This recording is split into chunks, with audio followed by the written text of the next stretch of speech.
Urban cooperative credit ಸೊಸೈಟಿಯ 2022-23ನೇ ಸಾಲಿನ ಸರ್ವ ಸದಸ್ಯರ ವಿಶೇಷ ಸಭೆಯನ್ನು ದಿನಾಂಕ 26/5/2024 ಭಾನುವಾರ ನಗರದ ಅಂಬೇಡ್ಕರ್ ಭವನದಲ್ಲಿ ಆಯೋಜಿಸಲಾಗಿತ್ತು. ಸಭೆಯನ್ನು ಉದ್ದೇಶಿಸಿ ಮಾತನಾಡಿದ ಅಧ್ಯಕ್ಷರಾದ ಕಬ್ಬಾಳೇಗೌಡರವರು, ಸಂಘದ ಹಣ ದುರುಪಯೋಗಪಡಿಸಿಕೊಂಡವರ ವಿರುದ್ಧ ಸೂಕ್ತ ಕಾನೂನು ಕ್ರಮ ಜರುಗಿಸಲಾಗುವುದು. ಈ ಹಿಂದೆ ಸಂಘದ ಹಣ ದುರುಪಯೋಗಪಡಿಸಿಕೊಂಡ 9 ಮಂದಿ ವಿರುದ್ಧ ದೂರು ದಾಖಲು ಮಾಡಲಾಗಿದೆ. ದುರುಪಯೋಗಪಡಿಸಿಕೊಂಡ ಹಣವನ್ನು ವಾಪಸ್ ಪಡೆಯಲು ಕಠಿಣ ಕ್ರಮ ಕೈಗೊಳ್ಳಲಾಗಿದೆ. ಎಲ್ಲ ವ್ಯವಹಾರಗಳ ಸಮಗ್ರ ತನಿಖೆ ನಡೆಸಲು ಕ್ರಮ ಕೈಗೊಳ್ಳುವ ಭರವಸೆ ನೀಡಿದರು. ಸೊಸೈಟಿಯನ್ನು ಸಂಪೂರ್ಣವಾಗಿ ಕಂಪ್ಯೂಟರೀಕೃತಗೊಳಿಸಲಾಗಿದೆ ಮತ್ತು ಸೊಸೈಟಿ ಸುಧಾರಣೆಗೆ ಹಲವಾರು ಕ್ರಮಗಳನ್ನು ಹಮ್ಮಿಕೊಂಡಿದ್ದು, ಸರ್ವ ಸದಸ್ಯರು ಸಹಕಾರ ನೀಡಬೇಕೆಂದರು. 2022-23ನೇ ಸಾಲಿನ ಲೆಕ್ಕ ಪರಿಶೋಧನಾ ವರದಿ, ಲೆಕ್ಕ ಪರಿಶೋಧಕರ ನೇಮಕ ಸೇರಿದಂತೆ ಇನ್ನಿತರ ವಿಷಯಗಳನ್ನು ಸಭೆಯಲ್ಲಿ ಸರ್ವಾನುಮತದಿಂದ ಅಂಗೀಕರಿಸಲಾಯಿತು. ಸಭೆಯಲ್ಲಿ ಅಧ್ಯಕ್ಷರಾದ ಕಬ್ಬಾಳೇಗೌಡ, ಪ್ರಧಾನ ಕಾರ್ಯದರ್ಶಿ ಎಂ. ಶೋಭಾ ಸೇರಿದಂತೆ ಎಲ್ಲ ನಿರ್ದೇಶಕರು ಉಪಸ್ಥಿತರಿದ್ದರು.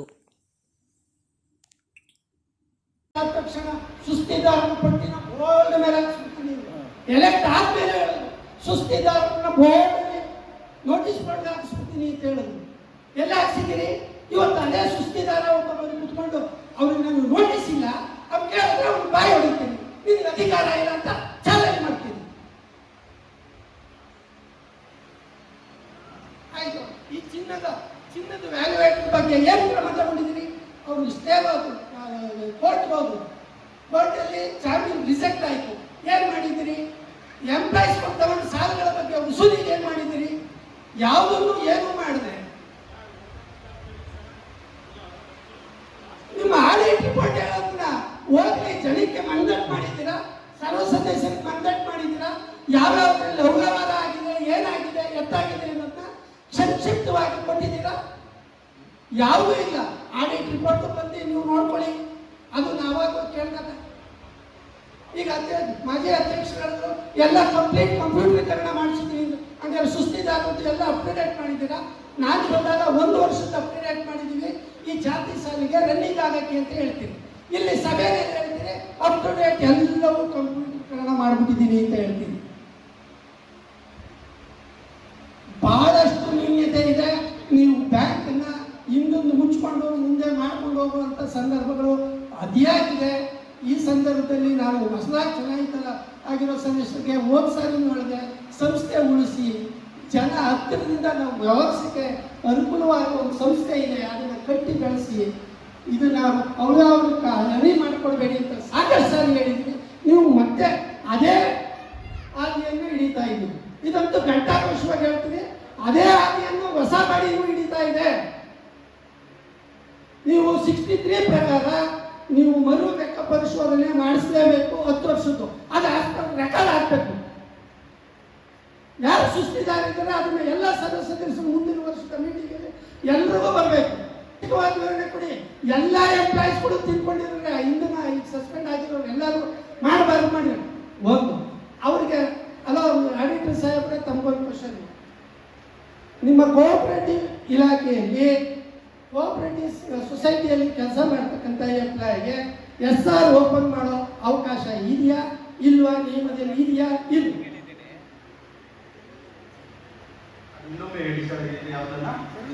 ಕೋಆಪರೇಟಿವ್ ಇಲಾಖೆಯ ಪ್ರಕಾರ ಒಬ್ಬರು ಸೊಸೈಟಿನಲ್ಲಿ ಕೆಲಸ ನಿರ್ವಹಿಸ್ತಕ್ಕಂಥ ರೆಗ್ಯುಲರ್ ಎಂಪ್ಲಾಯಿಯ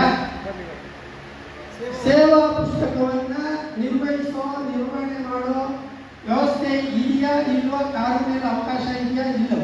ಸರ್, ಅವರು ಖಂಡಿತ ಮಾಡಲೇಬೇಕು. ಜಾಬ್ ರೊಟೇಷನ್ ಚಾರ್ಜ್ ಮತ್ತೆ ಆಗಬೇಕು, ಮೂಮೆಂಟ್ ರಿಜಿಸ್ಟ್ರೇಷನ್ ಅಂತ ಮಾಡಬೇಕು. ಮಾಡಪ್ಪ. ಸೇವಾ ಪುಸ್ತಕ ಸೇವಾ ವಹಿ ಇದೆಯಾ ಇಲ್ವಾ? ಸರ್, ಅದಿಲ್ಲ ಅಂತಾನೆ ನಾವು ಬರ್ತೀವಿ. ಅಲ್ಲ, ಇಲ್ಲ ಅಂತ ನೀವು ಮಾಡಿದ್ದೀರಿ. ಎಷ್ಟು ವರ್ಷದಿಂದ ಆಡಿಟ್ ಮಾಡ್ತಿದ್ದೀರಿ? ಈ ಬ್ಯಾಂಕು ಈ 38 ವರ್ಷ ಆಯಿತು ಸ್ಥಾಪನೆ ಆಗಿ, ಈ ಎಂಪ್ಲಾಯಿ ರಿಟೈರ್ಡ್ಗಳಾಗೋದು ಒಬ್ಬನ ಸೇವಾವು ಈಗೂ ಇಲ್ಲ. ಅವ್ನಿಗೆ ಹೆಂಗ್ ಪ್ರಮೋಷನ್? Managing director. ಆ ಯೋಜನೆ ಹೇಳ್ತಿದ್ದ ನಮ್ಮ ಎಂಪ್ಲಾಯಿ ಒಬ್ಬರಿಗೆ ಎಲ್ಲ ಲೂಟಿ ಹೊಡೆದವನು ಅಂತ. ಈಗ ಇದ್ದಿದ್ರೆ ನಾನು ಅದನ್ನು ಕ್ವಶನ್ ಮಾಡ್ತಿದ್ದೆ. ನಾವು ನಮ್ಮ ಸರ್ವಿಸ್ ಏನು ಮಾಡಿದ್ದೀವಿ, ನಿಮ್ಮ ಸರ್ವಿಸ್ ಏನು ಮಾಡಿದ್ದೀವಿ ಅಂತ ಇದೇ ವೇದಿಕೆಯಲ್ಲಿ ಕೇಳತ್ತೀವಿ. ಇಷ್ಟಪಟ್ಟಿದ್ದೆ. ಅಯೋಧ್ಯೆ ಈಗಿಲ್ಲ, ಸೇವಾವಾಹಿನಿ ಇದೆ. ಅವ್ನು ಯಾವ ಮ್ಯಾನೇಜಿಂಗ್ ಡೈರೆಕ್ಟರ್ ಇಂಜಿನಿಯರಿಂಗ್ ಆಡಳಿತ ಮಂಡಳಿ ಪ್ರಮೋಷನ್ ಕೊಟ್ರಿ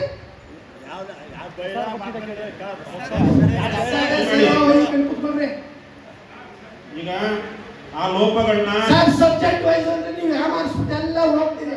ಇದನ್ನ ಯಾರು ಕೊಟ್ಟಿದ್ದೀರಿ ಸರ್ ನೀವು? ಸರ್ ಮಾನ್ಯ ಸದಸ್ಯರು ಕೇಳಿರ್ತಕ್ಕಂಥ ಪ್ರಶ್ನೆಯ ಏನು ವರದಿ ಇದೆ, ಶಾಸನಬದ್ಧ ಲೆಕ್ಕಪರಿಶೋಧನಾ ವರದಿ, ಅಲ್ಲಿ ಲೋಪಗಳನ್ನ ಉಲ್ಲೇಖ ಮಾಡಿದ್ದಾರೆ. SR ಬುಕ್ಕನ್ನು ನಿರ್ವಹಿಸಬೇಕು ಅಂತೇಳಿ ಇಂದಿನಿಂದ SR ಬುಕ್ಗಳನ್ನ ಅದು ನಿರ್ವಹಿಸ್ಕೊಂಡು ಬಂದಿಲ್ಲ. ಈಗ ಆ SR ಬುಕ್ಗಳನ್ನು ನಿರ್ವಹಿಸಲಿಕ್ಕೆ ಒಂದು ಜವಾಬ್ದಾರಿ ಕೊಟ್ಟು ಆ SR ಬುಕ್ಗಳನ್ನ ಕ್ರಮಬದ್ಧವಾಗಿ ನಿರ್ವಹಿಸಲಿಕ್ಕೆ ನಾವು ತೀರ್ಮಾನ ಮಾಡಿ CEO ಅವರಿಗೆ ಜವಾಬ್ದಾರಿಯನ್ನ ಕೊಟ್ಟಿದ್ದೀವಿ. ಒಂದು ನಿಮಿಷ, ನೀವು ಜವಾಬ್ದಾರಿ ಕೊಟ್ಟಿದ್ದೀರಿ, ಆಗಲೇ 1 ವರ್ಷ ಆಯಿತು. ನೀವು 1 ವರ್ಷದಿಂದ ಸರ್ವಿಸ್ ರಿಜಿಸ್ಟರ್ ಓಪನ್ ಮಾಡೋದಕ್ಕೆ 1 ತಿಂಗಳ ಸರ್ವಿಸ್ ರಿಜಿಸ್ಟರ್ ದಯಮಾಡಿ ಅವಕಾಶ ಮಾಡಬೇಕು ಅನ್ನೋ ಬದ್ಧತೆ.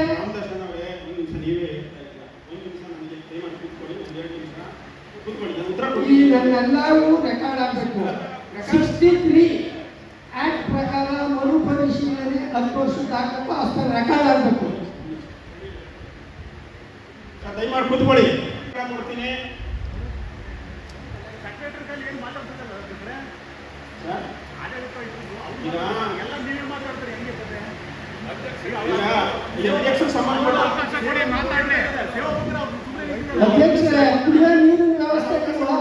ಸೇವಾ ಪುಸ್ತಕ ಎಲ್ರಿಗೂ ಇದೆ. ಸೇವಾ ಪುಸ್ತಕ ಅಪ್ಡೇಟ್ ಆಗಿಲ್ಲ, ಅದು ನಾನು ಅದನ್ನ ಹೇಳ್ತಾ ಇದ್ದೀನಲ್ಲ, ಸೇವಾ ಪುಸ್ತಕ ಇದೆ, ಅಪ್ಡೇಟ್ ಆಗಿಲ್ಲ. ಏಕಾಏಕಿ ಆ ಸೇವಾ ಪುಸ್ತಕನ ಎಂಟೇಕೊಂಡು ಬರೆಯೋಕ್ಕಾಗಲ್ಲ. ಇಂದಿನ ಪ್ರಧಾನ ವ್ಯವಸ್ಥಾಪಕರು ಅದನ್ನ ಬರೆದು ಅದನ್ನ ಮಾಡಿದ್ರೆ ಇವ್ರು ಮುಂದುವರಿಸ್ಕೊಂಡು ಹೋಗೋ ಅವಕಾಶ ಇತ್ತು. ಇಂದಿನ ಪ್ರಧಾನ ವ್ಯವಸ್ಥಾಪಕರು ಆ ವ್ಯವಸ್ಥೆನ ಮಾಡ್ಕೊ ಬಂದಿಲ್ಲ.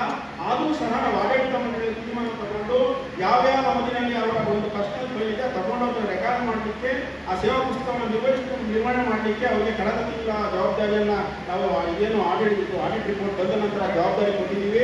ಅದಕ್ಕೆ ಸಂಬಂಧಪಟ್ಟಂತ ಕೆಲಸ ಮಾಡ್ತಿದ್ದಾರೆ. ಈಗ ಸೇವಾ ಪುಸ್ತಕ ಬರೆಯೋದು ಅಂತಂದ್ರೆ ಏನು ಕಾಪರೇಟ್ ಬರೆಯೋದು, ಅದೆಲ್ಲ ಯಾವ್ಯಾವ ಸಂದರ್ಭದಲ್ಲಿ ಏನೇನು ಆಯಿತು ಅಂತ ಹೇಳಿ ಆ ಜವಾಬ್ದಾರಿ ನಿರ್ವಹಣೆ ಮಾಡಬೇಕಾಗುತ್ತೆ. ಮತ್ತು ಇವತ್ತು ಸಂಘದಲ್ಲಿ ಪರಿಸ್ಥಿತಿ ನಿಮ್ಮ ಗಮನಕ್ಕೆ ಬರೋದೇನೆಂದರೆ, ಈಗ ಗೊತ್ತಿರೋ ಹಾಗೆ 3 ಜನ ನಾವು ಅಮಾನತು ಮಾಡಿದ್ದೀವಿ. ಆ 3 ಜನ ಸಿಬ್ಬಂದಿಗಳು ಏನಂದ್ರೆ ಅಡ್ಮಿನಿಸ್ಟ್ರೇಷನ್ ವರ್ಕ್ ಸಂಬಂಧಪಟ್ಟಂಗೆ, ಆಡಳಿತಾತ್ಮಕ ವರ್ಕ್ ಸಂಬಂಧಪಟ್ಟಂಗೆ ನಾವು ಯಾರನ್ನ ಹೊಸದಾಗಿ ಕರ್ಕೊಂಡು ಅಪಾಯಿಂಟ್ ಮಾಡಿ ಆ ಒಂದು ಆಡಳಿತ ಸೇವೆಯನ್ನು ಮಾಡೋಕ್ಕಾಗಲ್ಲ. ಯಾಕಂದ್ರೆ ಈ ಹಿಂದಿನಿಂದ ಯಾರು ಅದ್ರ ಬಗ್ಗೆ ತಿಳುವಳಿಕೆ ಇದೆಯೋ, ಯಾರು ಗೊತ್ತಿದೆಯೋ ಅವ್ರು ಮಾತ್ರ ಆ ಕೆಲಸ ಮಾಡ್ಬೋದೇ ಹೊರತು ಯಾರೋ ಹೊರಬರನ್ನ ಜವಾಬ್ದಾರಿಯಿಂದ ಕರ್ಕೊಂಡು ಆ ಕೆಲಸನ ಮಾಡಲಿಕ್ಕೆ ಅವಕಾಶ ಆಗಿಲ್ಲ. ಈಗ ಅವ್ರಿಗೆ ಜವಾಬ್ದಾರಿ ಕೊಟ್ಟಿದ್ದೀವಿ, ಆ ಜವಾಬ್ದಾರಿಯನ್ನ ನಿರ್ವಹಿಸ್ತಾರೆ. ದಯಮಾಡಿ ಆ ಲೋಪಗಳನ್ನ ನಾವು ಈಗಾಗಲೇ ಏನೇನು ಕ್ರಮ ತಗೋಬೇಕು ಅಂತೇಳಿ ಅನುಪಾಲ ವರದಿಯನ್ನು ಮುಗಿಸಿದ್ದೀವಿ. ಇನ್ನೊಂದು 15-20 ತಿಂಗಳೊಳಗಡೆ ಆ ಕೆಲಸ ಮುಗಿಸ್ತಾರೆ ಅನ್ನುವಂತಕ್ಕಂಥ ಭರವಸೆ ಇದೆ. ಆ ಕೆಲಸ ಜವಾಬ್ದಾರಿ ಆ ಲೋಪನ ಸರಿಪಡಿಸಿಕೊಳ್ತಕ್ಕಂಥ ವ್ಯವಸ್ಥೆನ ಮಾಡ್ತೀವಿ.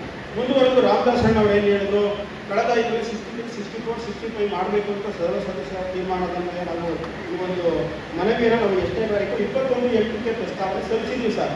ಆ ಪ್ರತಿ ಇದೆ. ಆ 63, 64, 64, 65 3 ಪ್ರಸ್ತಾವನೆಗಳನ್ನ ನಾವು ಸಲ್ಲಿಸಿದ್ದೀವಿ. ಆ 3 ಪ್ರಸ್ತಾವನೆಗಳನ್ನು ಸಲ್ಲಿಸಿದ ನಂತರ ಒಂದೊಂದು ಸೆಕೆಂಡ್, ನೀವು ಅವತ್ತು ಕಂಪ್ಯೂಟರ್ಗಳನ್ನೆಲ್ಲ ನನಗೆ ತೋರಿಸಿದ್ದೀರಿ, ನಾನು ಲೆಟರ್ಗಳನ್ನು ಪರಾಮರ್ಶೆ ಮಾಡಿದ್ದೀರಿ. ಅದರಲ್ಲಿ 63 ಬಗ್ಗೆ ಸಂಬಂಧಪಟ್ಟಂತೆ ಏನೂ ಇಲ್ಲ.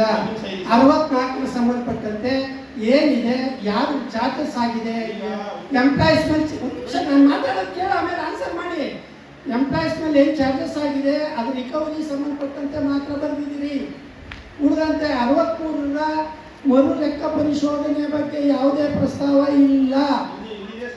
ಈಗ ಜನರಲ್ ಬಾಡಿ ಆಯ್ತು, ನೀವು ಮಾಡದೇ ಅಷ್ಟೇ ಅಂತಾಯ್ತು, ಅವಾಗ ಹೋಗಿ ಬಿಡಿ. ಈ ಸಭೆಯಲ್ಲಿ ಹೇಳ್ತಾ ಇದ್ದೀರಿ ಮರು ಲೆಕ್ಕ ಪರಿಶೋಧನೆಯನ್ನ ಮಾಡಲಿಕ್ಕೆ 63 ಪ್ರಕಾರ ಕ್ರಮ ವಹಿಸಿ. ಏನಪ್ಪ ಸರ್ವ ಸದಸ್ಯರಿಗೆ ನಿಮ್ಗೆ ಒಪ್ಪಿಗೆ ಇದೆಯಾ ಇಲ್ವಾ? ಒಂದು ನಿಮಿಷ ಏನಿದೆ ಹೇಳಿ, ಒಪ್ಪಿಗೆ ಸರ್. ಪ್ರಸ್ತಾವನೆ ಸಲ್ಲಿಸಿದ್ದೀರಿ. ನೀವು ಆಯ್ತು ಹಂಗೆ ನೋಡಿ, ಈಗಾಗಲೇ ಕಳೆದ ಸಾಮಾನ್ಯ ಸಭೆಯಲ್ಲಿ ಕಲಂ 63, 64, 65 ಅಡಿಯಲ್ಲಿ ಈ ಒಂದು ಇದನ್ನ ವಿಚಾರಣೆ ಕೈಗೊಳ್ಳಬೇಕು ಅಂತ ಹೇಳಿ ಇಲಾಖೆ ಸಹಕಾರ ಸಂಘ ನಿಬಂಧಕರಿಗೆ ನಾವು ಪತ್ರ ಬರೆದಿರ್ತಕ್ಕಂಥ ಪ್ರತಿ ಮತ್ತು ಅದಕ್ಕೆ ರಿಸೀವ್ ಹಾಕಿರ್ತಕ್ಕಂಥ ಕೊಟ್ಟಿರ್ತಕ್ಕಂಥ ಪ್ರತಿ ಇಲ್ಲಿದೆ. ದಯಮಾಡಿ ಅದು ಏನು ಮಾಡಿಲ್ಲ ಅಂತ ಹೇಳಿ ಹೇಳ್ತಾರೆ. 63, 64, 65 3 ನಾವು ಮೆನ್ಷನ್ ಮಾಡಿ ತೀರ್ಮಾನ ಸರ್ವ ಸದಸ್ಯರ ತೀರ್ಮಾನದಂತೆ ಮಾಡಬೇಕು ಅಂತೇಳಿ ಇಲಾಖೆಗೆ ಪತ್ರವನ್ನ ಬರೆದಿದ್ದೀವಿ. ತದನಂತರ ಈಗ ಏನು 63 ಆಯಿತು ನಮ್ಮ 2022-23ನೇ ಸಾಲಿದ್ದು, ಅದರಲ್ಲಿ ಏನು ಉಪನಿರ್ದೇಶಕರಿದ್ದಾರೆ, ಉಪನಿರ್ದೇಶಕರು ಸರ್ಕಾರಕ್ಕೆ ವರದಿಯನ್ನು ಸಲ್ಲಿಸಿದ್ದಾರೆ. ತದನಂತರ ನಾವು ಆಡಳಿತ ಮಂಡಳಿ ಏನು ಬಂದ ನಂತರ ಶಾಸನಬದ್ಧ ಲೆಕ್ಕ ಪರಿಶೋಧನೆ ಬಂದ ನಂತರ ಮತ್ತು ಆಂತರಿಕ ಲೆಕ್ಕ ಪರಿಶೋಧನೆಯ ಪೂರ್ಣ ಪ್ರತಿಯನ್ನು ಸಹಕಾರ ಇಲಾಖೆಗೆ ರವಾನೆ ಮಾಡಿ ಸರ್ವ ಸದಸ್ಯರ ಸಭೆಯ ತೀರ್ಮಾನ ಮತ್ತು ಆಡಳಿತ ಮಂಡಳಿ ತೀರ್ಮಾನದಂತೆ ಕಲಂ 64-65 ಅಡಿಯಲ್ಲಿ ಇದನ್ನ ತನಿಖೆ ಮಾಡಬೇಕು, ವಿಚಾರಣೆ ಮಾಡಬೇಕು ಅಂತೇಳಿ ಮತ್ತೊಮ್ಮೆ ನಾವು ಮರುಮನವಿಯನ್ನ ಮಾಡಿ ಪತ್ರವನ್ನ ಇಲಾಖೆಗೆ ಸಲ್ಲಿಸಿದ್ದೀವಿ. ಆ ಒಂದು ಪತ್ರವೂ ಸಹ ನಮ್ಮ ಹತ್ರ ಇದೆ. ಅದಾದ ನಂತರ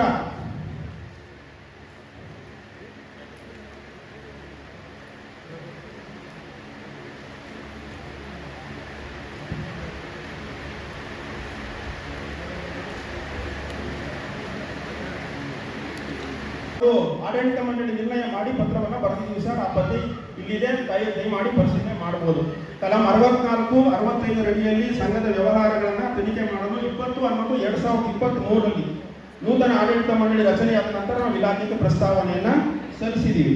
ಅದಾದ ನಂತರ ಮತ್ತೆ 7/5/2024ರಲ್ಲಿ ಮತ್ತೆ 1/3/2024ರಲ್ಲಿ ನವೆಂಬರ್ಲಾಯಿತು. ಮತ್ತೆ 1/3/2024ರಲ್ಲೂ ಸಹ ಸಂಘದ ವ್ಯವಹಾರಗಳನ್ನ ಕಲಂ 64 ಅಡಿಯಲ್ಲಿ ವಿಚಾರಣೆ ನಡೆಸಿ ಕ್ರಮ ಕೈಗೊಳ್ಳಬೇಕು ಅಂತೇಳಿ ಮತ್ತೆ ಒಂದು ಪತ್ರವನ್ನು ನಾವು ಬರೆದಿದ್ದೀವಿ, ಮರುಮನವಿ ಮಾಡಿದ್ವಿ. ಹಿಂದೆ ಏನು ನಮ್ಮ 2 ಪತ್ರಗಳನ್ನ ಬರೆದಿದ್ದೋ ಆ ಪತ್ರಗಳನ್ನ ಉಲ್ಲೇಖ ಮಾಡಿ ನಾವು ಈ ರೀತಿ ಮನವಿ ಮಾಡ್ಕೊಂಡಿದ್ದೀವಿ. ಆದರೂ ಇದುವರೆಗೆ ನಮಗೆ ಯಾವುದೇ ರೀತಿ ಆದೇಶವನ್ನು ಮಾಡಿಲ್ಲ ಅಂತೇಳಿ ಇಲಾಖೆಗೆ ಮತ್ತೊಮ್ಮೆ ನಾವು ಮರುಮನವಿಯನ್ನ ಸಲ್ಲಿಸಿದ್ದೀವಿ. ಅದಾದ ನಂತರ ಮತ್ತೆ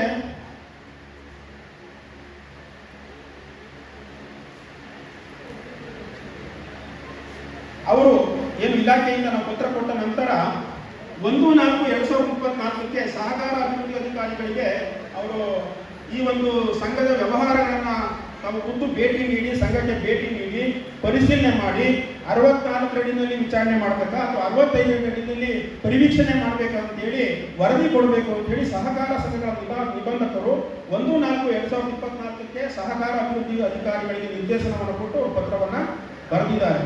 ಆ ಪತ್ರದ ಆಧಾರದ ಮೇಲೆ ಅವರು ಈ ಒಂದು ನಮ್ಮ ಸಂಘಕ್ಕೆ 2-3 ಬಾರಿ ಭೇಟಿ ನೀಡಿ ಆ ಒಂದು ಇದನ್ನ ಭೇಟಿ ನೀಡಿದ್ದಾರೆ. ಮತ್ತೆ ನಾವು 7/5ಕ್ಕೆ ಮತ್ತೊಮ್ಮೆ ನಾವು ಮನವಿ ಮಾಡ್ಕೊಳ್ತೀವಿ. ನಾವು ಈಗಾಗಲೇ 4 ಬಾರಿ ಮನವಿ ಸಲ್ಲಿಸಿದ್ದೀವಿ. ಇದುವರೆಗೂ ಯಾವುದೇ ರೀತಿಯಾದಂಥ ನೀವು ನಿರ್ದೇಶನವನ್ನು ಅಥವಾ ಕ್ರಮವನ್ನು ಕೈಗೊಂಡಿಲ್ಲ. ಹಾಗಾಗಿ ತಕ್ಷಣ ಈ ಕೂಡಲೇ ಈ ಒಂದು ವಿಚಾರವಾಗಿ ನಮ್ಮ ಪತ್ರದ ವಿಚಾರವಾಗಿ ಕ್ರಮ ಕೈಗೊಂಡು ನಮಗೆ ಕಲಂ 64 ಅಡಿಯಲ್ಲಿ ವಿಚಾರಣೆ ಮಾಡಬೇಕು ವ್ಯವಹಾರಗಳನ್ನು ಅಂತೇಳಿ ಮತ್ತೆ ನಾವು ಪತ್ರವನ್ನು ಬರೆದಿದ್ದೀವಿ. ಅದಾದ ನಂತರ 17/5/2024ಕ್ಕೆ ಸಹಕಾರ ಅಭಿವೃದ್ಧಿ ಅಧಿಕಾರಿಗಳು ಸಂಘಕ್ಕೆ ಭೇಟಿ ನೀಡಿ ಕಲಂ 65 ಅಡಿಯಲ್ಲಿ ಈ ಒಂದು ಏನು ಸಂಘದ ವ್ಯವಹಾರವನ್ನು ತನಿಖೆ ಮಾಡಬೇಕು ಅಂತೇಳಿ ಅವರು ವರದಿ ಸಲ್ಲಿಸಿದ್ದಾರೆ. ಆದರೆ ಇದು ಇನ್ನೂವರೆಗೂ ನಮಗೆ 64ರಲ್ಲಿ ಆಗಿದ್ದ 65ರಲ್ಲಿ ಆಗುತ್ತೆ ಅಂತೇಳಿ ಯಾವುದೇ ಆದೇಶ ಬಂದಿಲ್ಲ. ಇದು ಸರ್ವ ಸದಸ್ಯರ ಸಭೆಯ ತೀರ್ಮಾನದಂತೆ ಆಗಿರ್ತಕ್ಕಂಥ ಇಲಾಖೆ ಮತ್ತು ನಮ್ಮ ಬ್ಯಾಂಕ್ ಸಹಕಾರ ಸಂಘದ ನಡುವೆ ಆಗಿರ್ತಕ್ಕಂಥ ಒಂದು ಪತ್ರ ವ್ಯವಹಾರ. 5 ಪತ್ರ ವ್ಯವಹಾರಗಳನ್ನು ಮಾಡಿದ್ದೀವಿ. ಅವರು 2-3 ಸಾರಿ ಬಂದು ಆಂತರಿಕ ಲೆಕ್ಕ ಪರಿಶೋಧನಾ ಎಲ್ಲ ಪುಸ್ತಕಗಳನ್ನ ಪರಿಶೀಲನೆ ಮಾಡಿ 17/5ಕ್ಕೆ ARCSಗೆ ಪತ್ರವನ್ನು ಬರೆದಿದ್ದಾರೆ. ಹೀಗಾಗಿ ಅದು ಪ್ರೋಸೆಸ್ ಅಲ್ಲಿದೆ. 64-65 ಇವೆರಡು ಪ್ರೋಸೆಸ್ ಅಲ್ಲಿದೆ. ಹೀಗಾಗಿ 64 ಏಕಕಾಲಕ್ಕೆ ಎಲ್ಲ ಇದನ್ನು ನಾವು ಮುಂದೆ ಇದರಲ್ಲಿ 63-64-65 ಯಾವುದನ್ನು ಮಾಡಬೇಕು ಯಾವುದನ್ನು ಬಿಡಬೇಕು ಅನ್ನೋದು ಅದು ಸರ್ಕಾರದ ತೀರ್ಮಾನ ಆಗಬೇಕು. ನಾವು ಪ್ರಸ್ತಾವನೆಯನ್ನು ಸಲ್ಲಿಸಿದ್ದೀವಿ. 64ರಲ್ಲಿ ಆಗ್ತಾರೋ 65ರಲ್ಲಿ ಮಾಡ್ತಾರೋ ಅಥವಾ 63ರಲ್ಲಿ ಮಾಡ್ತಾರೋ ಇಲಾಖೆ ತೀರ್ಮಾನ ತಗೊಳುತ್ತೆ, ಸರ್ಕಾರ ತೀರ್ಮಾನ ತಗೊಳುತ್ತೆ. ಸರ್ಕಾರ ಏನು ತೀರ್ಮಾನ ತಗೊಳುತ್ತೋ ಅದ್ರ ಪ್ರಕಾರ ನಾವು ನಡ್ಕೊಳ್ಬೇಕಾಗುತ್ತೆ. ಇದನ್ನು ಸಭೆಯ ವಿಚಾರವನ್ನು ಗಮನಕ್ಕೆ ತರುತ್ತಾ ಏನು 64-65ರ ಇಲಾಖೆ ಆದೇಶ ಬಂದ ನಂತರ ಏನು ಅವರ ಪ್ರಕಾರ 17ನೇ ತಾರೀಕು ಕೊಟ್ಟಿದ್ದಾರೆ. ನಾವು ಖುದ್ದಾಗಿ ARCSನ ಭೇಟಿ ಮಾಡಿ ನಮ್ಮ ಮೇಲೆ ಸದಸ್ಯರ ಒತ್ತಡ ಇದೆ, ತಕ್ಷಣ ಇದಕ್ಕೆ ಆದೇಶ ಮಾಡಬೇಕು, ಇಲ್ಲಾಂದರೆ ಇದು ಸಂಬಂಧಪಟ್ಟಂತೆ ಸಂಘಕ್ಕೆ ಸೂಕ್ತ ಮಾರ್ಗದರ್ಶನ ಕೊಡಬೇಕು ಅಂತೇಳಿ ಮತ್ತೊಮ್ಮೆ ನಾವು ಮನವಿ ಮಾಡಿಕೊಂಡು ಏನು ಪತ್ರವನ್ನು ಕೊಟ್ಟಿದ್ದೀವೋ ನಮಗೆ ಬಹುಶಃ ಈ ಒಂದು ಚುನಾವಣಾ ಪ್ರಕ್ರಿಯೆ ಮುಗಿದ ನಂತರ ನಮಗೆ ನಿರ್ದೇಶನ ಬರಬಹುದು. ತದನಂತರ ನಾವು ಏನು ಇವತ್ತು ತೀರ್ಮಾನ ಆಗುತ್ತೆ ಆ ತೀರ್ಮಾನಕ್ಕೆ ಮತ್ತೊಮ್ಮೆ ನಾವು ಸರ್ಕಾರಕ್ಕೆ ಮನವಿಯನ್ನು ಸಲ್ಲಿಸ್ತೀವಿ. ದಯಮಾಡಿ ಸದಸ್ಯರು ಈ ಒಂದು ಇದಕ್ಕೆ ಅವಕಾಶವನ್ನು ಮಾಡಿಕೊಡ್ಬೇಕು ಅಂತೇಳಿ ಆಗಿರ್ತಕ್ಕಂಥ ಮಾಹಿತಿಯನ್ನು ಸಭೆಯ ಗಮನಕ್ಕೆ ತರ್ತಾ ಇದ್ದೀವಿ ಸರ್. ಈಗಿನ ಸಭೆಯಲ್ಲಿ 63ನ್ನ ಮಂಡಿಸ್ತಾ ಇದ್ದೀವಿ ನಾವು. ಅದ್ರ ಬಗ್ಗೆ ತೀರ್ಮಾನ ನೀವು ಕಳೆದ ಸರ್ವ ಸದಸ್ಯರ ಸಭೆಯಲ್ಲಿ ತೀರ್ಮಾನ ನೀವೇ ಮಾಡಿದ್ದೀವಿ. ಅವಾಗ್ಲೂ 63 ಹೇಳಿದೆ, ನೀವೇ ಅಧ್ಯಕ್ಷರೇ ಬರ್ಕೊಂಡು ಸೈನ್ ಹಾಕೊಂಡಿರೋದಿದೆ. ಹೌದು, ನಾವು ಅದನ್ನು ಕಳಿಸಿದ್ದೀವಿ. 63, 64, 65ರಲ್ಲಿ 63 ಪ್ರಸ್ತಾವನೆ ಇಲ್ಲ ನಿಮ್ಮಲ್ಲಿ ಲೆಟರ್ ಫಾರ್ ಕರೆಸ್ಪಾಂಡೆನ್ಸ್ ಅಲ್ಲಿ?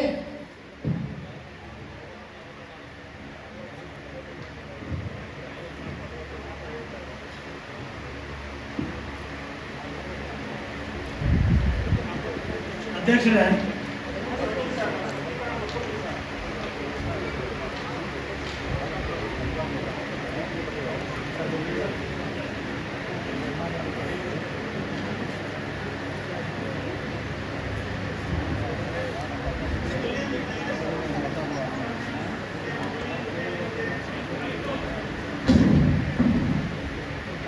ಮೂರು 64 65 ಅಡಿಯಲ್ಲಿ ತನಿಖೆ ನಡೆಸಲು ಸರ್ವ ಸದಸ್ಯರ ಸಭೆಯ ತೀರ್ಮಾನ ಕೈಗೊಂಡು ಪ್ರಸ್ತಾವನೆಯನ್ನು ಸಲ್ಲಿಸ್ತಾ ಇದೆ.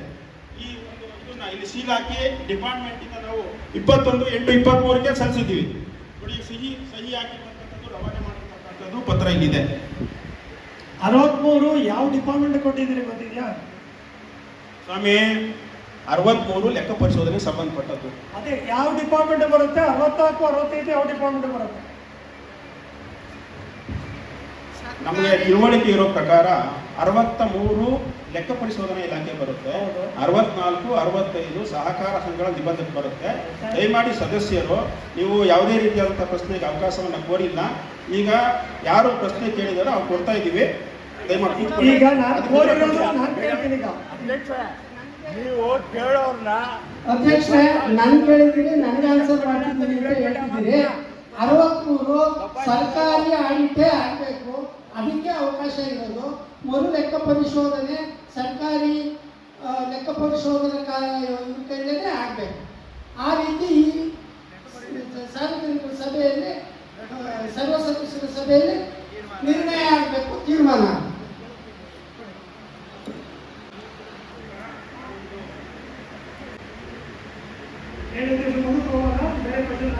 ಇಲ್ಲ, ನಿಮ್ಮ ಪ್ರಶ್ನೆಗೆ ಈಗ ನಾವು ಆರ್ಥಿಕ ತಜ್ಞರಿಗೆ ಸಂಬಂಧಪಟ್ಟಂತೆ ಅವರು ಒಂದು ನಿಮಿಷ ಸರ್ವ ಸದಸ್ಯರ ಇಂದಿನ ಸಾಮಾನ್ಯ ಸಭೆ ಏನಿತ್ತು ಆ ನಡವಳಿಕೆಗಳ ಓದಿ ರೆಕಾರ್ಡ್ ಮಾಡಿದ್ವಿ. ಅದಕ್ಕೆ ಸಂಬಂಧಪಟ್ಟ ಚರ್ಚೆ ನಡೆದಿದೆ. ಆ ಚರ್ಚೆ ನಡೆದಿದೆ. ಈಗ ಉಚ್ಚೇಗೌಡರು ಮತ್ತೆ ರಾಮದಾಸ್ ಅವರು ಇಬ್ಬರು ಸಹ ಅದಕ್ಕೆ ಸಂಬಂಧಪಟ್ಟಂತೆ ಪ್ರಶ್ನೆ ಕೇಳಿದ್ದಾರೆ. ಬಹುಶಃ ಆ ಎಲ್ಲ ಇದಕ್ಕೆ ನಾವು ಉತ್ತರ ಕೊಟ್ಟಿದ್ದೀವಿ ಅಂತ ಹೇಳ್ಕೊಂಡಿದ್ದೀವಿ. ಒಂದೇ ಸಬ್ಜೆಕ್ಟ್ ಬಗ್ಗೆ ಗಂಟೆ ಮಾತಾಡ್ತಾ ಇದ್ರೆ ಆಗೋದಿಲ್ಲ. ಹಾಗಾಗಿ ದಯಮಾಡಿ ಇಂದಿನ ಸರ್ವ ಸದಸ್ಯರ ಸಭೆಯ ನಡವಳಿಕೆಯನ್ನು ಓದಿದ್ವಿ. ದಯಮಾಡಿ ಎಲ್ಲ ಇಂದಿನ ಸರ್ವ ಸದಸ್ಯರ ಸಭೆ ನಡವಳಿಕೆ ಬಗ್ಗೆ ನಾನು ಕೇಳ್ತೀನಿ. ನನ್ನ ಬೇರೆ ಪ್ರಶ್ನೆ, ಈಗ ಅವ್ರ ಬೇರೆ ಪ್ರಶ್ನೆ, ನನ್ನ ಬೇರೆ ಪ್ರಶ್ನೆ ನಾನು ಕೇಳ್ತೀನಿ.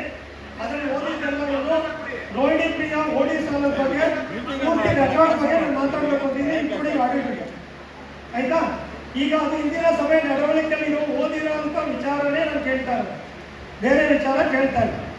ಇಂದಿನ ಸಭೆಯಲ್ಲಿ ಈಗ ಎಲ್ಲ ರೆಕಾರ್ಡು ಮಾಡಿದ್ರೆ ರೋಹಿಣಿ ಪ್ರಿಯಾ ಸಾಲ ಕಟ್ಟಿಲ್ಲ, ಇದಿಲ್ಲ, ₹1 ಬಡ್ಡಿ ಕಟ್ಟಿಲ್ಲ ಅಂತ ಪ್ರೆಸ್ ರಿಪೋರ್ಟು ಮಾಡಿದ್ರಿ, ಪ್ರೆಸ್ ಮೀಟು ಮಾಡಿದ್ರಿ. ಆದರೆ ನಿಮ್ಮ ಆಡಿಟರ್ ರಿಪೋರ್ಟನ್ನು ನಾನು ಮಾತಾಡ್ತೀನಿ. ನಿಮ್ಮ ಆಡಿಟ್ ರಿಪೋರ್ಟಲ್ಲಿ ನೀವು ಒಂದು ನಿಮಿಷ, ಈಗ ನಾನು ಸರ್ವ ಸದಸ್ಯರು ಕೇಳ್ಕೊಳ್ಳೋದೇನಂದ್ರೆ, ಈಗ ನಮಗೆ ಪ್ರಶ್ನೆ ಕೇಳಿಸಿದ ಮೇಲೆ ಮತ್ತೆ ಮತ್ತೆ ಇದು ಒಂದೇ ವಿಷಯ ಅಲ್ಲ, ಒಂದೇ ವಿಷಯ ಅಲ್ಲ, ಇದು ಇಂಪಾರ್ಟೆಂಟ್ ವಿಷಯ. ಇದು ಯಾಕಂದ್ರೆ ಸದಸ್ಯರು ಈಗ ಒಂದೇ ವಿಷಯದ ಬಗ್ಗೆ ಚರ್ಚೆ ಮಾಡ್ತಾರೆ ಸಂಜೆ ಗಂಟ ಅಂತಂದ್ರೆ ನಾವು ಖಂಡಿತ ಅವಕಾಶ ಮಾಡ್ಕೊಳ್ಳೋಣ. ಈಗ ನಾನು ಕೇಳೋದಕ್ಕೆ ಯಾರು ಅಬ್ಜೆಕ್ಷನ್ ಇದೆ ಅಂತ ಹೇಳಿ ನಾನು ಒಪ್ಕೊಳ್ತೀನಿ. ರಾಮದಾಸ್ ಅವರು ಮಾತಾಡಿದ್ದಾರೆ, ಉಚ್ಚೇಗೌಡರು ಮಾತಾಡಿದ್ದಾರೆ. ಅಧ್ಯಕ್ಷ, ಈಗ ಸರ್ವ ಸಭೆಯಲ್ಲಿ ನಾನು ಕೇಳೋದು ಬೇಡ ಅಂತ ಯಾರೋ ಒಬ್ರು ಹೇಳಿದ್ರು, ನಾನು ಸುಮ್ಮನೆ ರೋಹಿಣಿ ಪ್ರಿಯಾ ಅವರು ಓಡಿ ಸಾಲದ ಬಗ್ಗೆ ನಾನು ಪ್ರಸ್ತಾವನೆ ನೀವೆಲ್ಲ ಕೊಟ್ಟಿರೋದಕ್ಕೆ ಯಾರು ಬೇಡ ಅಂದ್ಬಿಟ್ರೆ ನಾನು ಒಪ್ಕೋತೀನಿ. ನಾನು ಲೆಟರ್ ನಾನು ಕೊಟ್ಟಿದ್ದೀನಿ, ನಾನು ಕೊಟ್ಟಿರೋದಿಲ್ಲ ಅಂತ ಹೇಳ್ತಾ ಇದ್ದೀರಾ. ನಾನು ಕೂಡ ಲೆಟರ್ ಕೊಟ್ಟಿದ್ದೀನಿ, ನನಗೆ ನಿನ್ನೆ ನೋಟಿಸ್ ಬಂದಿದೆ. ಆದರೂ ಕೂಡ ನಾನು 4 ದಿನ ಮುಂಚೆ ಕೊಟ್ಟಿದ್ದೀನಿ, ಆದರೆ ನಿನ್ನೆ ನೋಟಿಸ್ ಬಂದಿರೋದು ನನಗೆ. ಅದ್ರ ಬಗ್ಗೆ ಇವಾಗ ಓದಿದ್ದಕ್ಕೆ ಪ್ರಸ್ತಾವನೆ ಕೇಳ್ತಿದ್ದೀನಿ. ವಾರ್ಷಿಕ ಮಹಾಸಭೆಯಲ್ಲಿ ಚರ್ಚಿಸಬೇಕು ಅಂತ ನೀವು ಪ್ರಶ್ನೆ ಕೊಟ್ಟಿಲ್ಲ ಸ್ವಾಮಿ. ನಾನು ಪ್ರಶ್ನೆ ನೀವು ಕೊಟ್ಟಿರ್ತಕ್ಕಂಥದ್ದು ಪ್ರಶ್ನೆ ಏನು ಲೆಟರ್ ಕೊಟ್ಟಿದ್ದೀರಿ ಅಂತಂದ್ರೆ, ನಾವು ಕೊಟ್ಟಿರ್ತಕ್ಕಂಥ ಸಾಲವನ್ನ ವಾಪಸ್ ಕೊಡಿ ಅಂತ ಹೇಳಿ ಕೊಟ್ಟಿರೋದು. ಸರ್ವ ಸದಸ್ಯರ ಸಭೆಯಲ್ಲಿ ಸುಳ್ಳು ಹೇಳಬಾರದು. ನಾನು ಮಹಾಸಭೆಯಲ್ಲಿ ಚರ್ಚೆ ಮಾಡೋದಕ್ಕೆ ಪತ್ರ ಕೊಟ್ಟಿದ್ದೀನಿ. 2022-23 ಸಭೆಯಲ್ಲಿ ಚರ್ಚೆ ಮಾಡಬೇಕು ಅಂತ ಹೇಳಿ ಪತ್ರ ಕೊಟ್ಟಿದ್ದೀರಾ? ಆಯ್ತಾ? ಈಗ ಯಾಕೆ ವಿಚಾರ ಬಂತು ಓದಿದ್ರೆ? ಯಾಕೆ ವಿಚಾರ ಬಂತು ಅಂದ್ರೆ ಸರ್ವ ಸದಸ್ಯರ ಸಭೆ ಚರ್ಚೆ ಆಗಿತ್ತು. ಅದಕ್ಕೆ ಓದಿದ್ದಕ್ಕೆ ಕೇಳ್ತಾರ ಈಗ ಓದಿದ್ದಕ್ಕೆ ಚರ್ಚೆ ಆಗಿದೆ. ಇಬ್ರು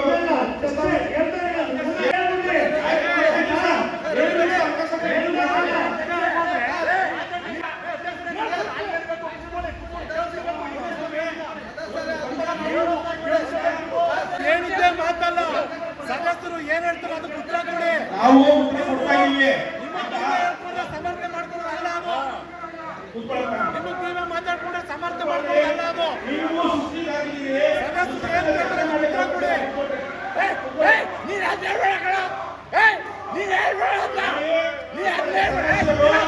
ಈಗ ಸಭೆಯಲ್ಲಿ ಗೊಂದಲ ಮಾಡಿದ್ರೆ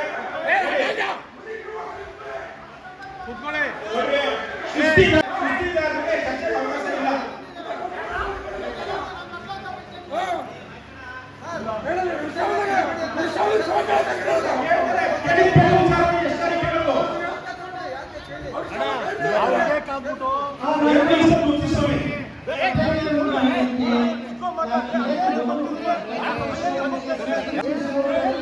ಅದೇ ಕಾಲದಲ್ಲಿ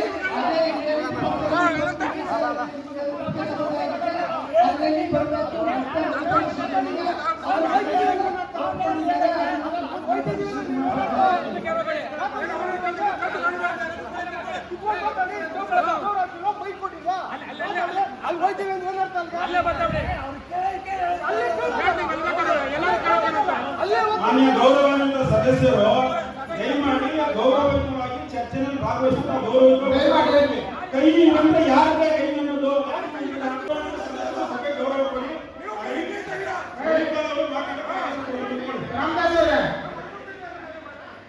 ರಾಮದಾಸ್ ಅವರೇ ದಯಮಾಡಿ ಕೂತ್ಕೋಬೇಕು. ಇನ್ನೊಂದು ಮೈಕ್ ಕೊಡ್ರಿ ಇನ್ನೊಂದು ಒಂದೇ ಒಂದು ಮೈಕ್ ಇಟ್ಕೊಂಡಿದ್ದೀರಿ ಕೊಡ್ರಿ ಇನ್ನೊಂದು 2-3 ಯಾರು ಕೇಳ್ತಾರೆ ಈಗ ಒಂದು ನಿಮಿಷ ಬಸವರಾಜ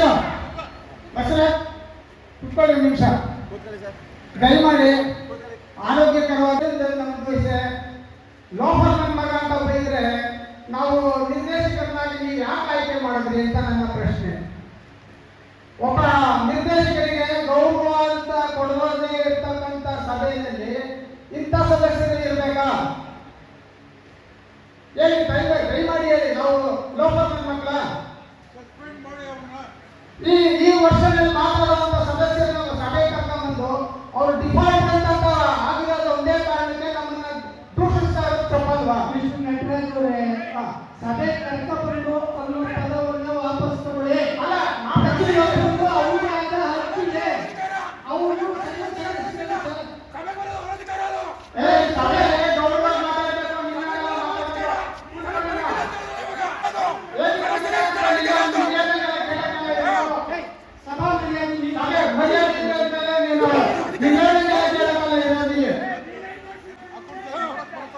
ನಾನೇನ್ ಕೇಳ್ತಾ ಇದ್ದೀನಿ, ಮಾತಾಡ್ತಾ ಇದ್ದೀನ ಮಹೇಶ್ ಅವ್ರೆ ಅಂತ ಮಾತಾಡ್ತಾ ಇದ್ದೀನಿ. ನೀನು ಅದೇ ಗೌರವವಾಗಿ ಮಾತಾಡೋದು ಕಲ್ತ್ಕೋಬೇಕು. ಒಬ್ಬ ವಿದ್ಯಾವಂತನಾಗಿ ನೀನು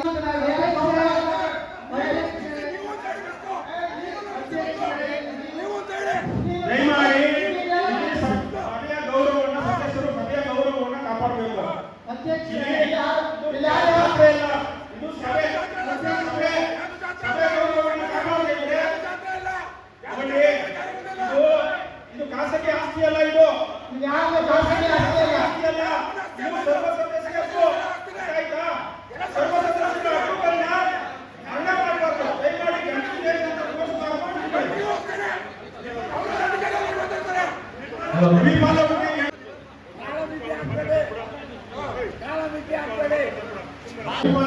ಈಗ ಪ್ರಸ್ತಾವನೆ ಇದ್ದಿದ್ದು ರೋಹಿಣಿ ಪ್ರಿಯ ಓಡಿ ಸಾಲದ ಬಗ್ಗೆ ಇಂದಿನ ಸಭೆಯ ನಡವಳಿಕೆಗಳಲ್ಲಿ ನೀವು ಗುರುತಿಸ್ತಿದ್ದೀರಿ. ಅದರಲ್ಲಿ ಇಂದಿನ ಸಭೆ ನಡವಳಿಕೆ ಆದ ಮೇಲೆ ಅಂದರೆ ಇಂದಿನ ಸಭೆ ಆದಮೇಲೂ ಕೂಡ ಪ್ರೆಸ್ ಮೀಟ್ ಕರೆದು ಎಲ್ಲರೂ ₹1 ಕಟ್ಟಿಲ್ಲ ಬಡ್ಡಿ ಅಂತಾನು ಪ್ರೆಸ್ ಮೀಟ್ ಮಾಡಿದ್ರಿ. ಇದು ಸಮಂಜಸ ಸರಿ ಇದೆಯಾ ಅನ್ನೋದ್ರೆ ಅವಾಗ ಕೇಳಿದ್ವಿ, ಆದರೆ ಯಾರೂ ಉತ್ತರ ಕೊಟ್ಟಿಲ್ಲ. ಆದರೆ ನೀವು ಅದನ್ನು ಯಾರಿಗೆ ಬಾಯಿ ಬಂದಾಗೆ ನೀವು ಪೇಪರ್ಸ್ ಕೊಟ್ರಿ, ಪೇಪರಲ್ಲಿ ಬಂತು. ಅದು ನ್ಯಾಯ ನೀತಿ ಇರೋದನ್ನು ನಾನು ಡಾಕ್ಯುಮೆಂಟ್ ಪ್ರಕಾರ ಕೊಟ್ಟೆ. ನಿಮ್ಮ ಆಡಿಟರು ಈಗ ಆ ವರದಿನಲ್ಲಿ ಏನಂತ ನಮೂದಿಸಿದ್ದಾರೆ, ರೋಹಿಣಿ ಪ್ರಿಯ ₹1 ಕಟ್ಟಿಲ್ಲ, ಸಂಘಕ್ಕೆ ಮೋಸ ಮಾಡಿದ್ದಾರೆ ಅಂತ ಹೇಳಿದಾರ, ಅಥವಾ ರೋಹಿಣಿ ಪ್ರಿಯ ಕರೆಕ್ಟಾಗಿ ದುಡ್ಡು ಕಟ್ಟಿದ್ದಾರೆ, ಅದನ್ನು ಸಂಬಂಧಪಟ್ಟ ಸಿಬ್ಬಂದಿಗಳು ಅದನ್ನು ದುರುಪಯೋಗ ಆಗಿದೆ ಅವರಿಂದ ವಸೂಲು ಮಾಡಿ ಅಂತ ಹೇಳಿದ್ದಾರೆ.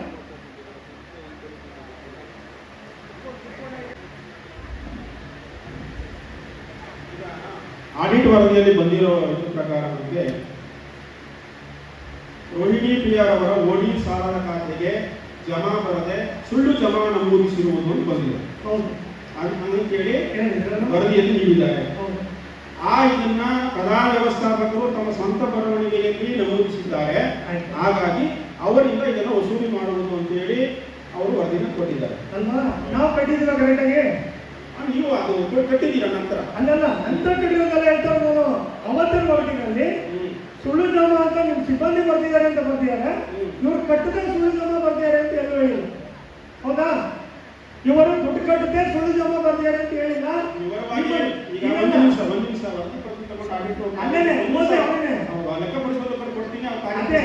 ಅವರೇ ಆ ಪ್ಯಾರ ಓದ್ಲಿ, ಆ ಪ್ಯಾರಲ್ಲಿ ಏನ್ ಬರ್ತಿದ್ದಾರೆ ಅನ್ನೋದು ಓದ್ಲಿ.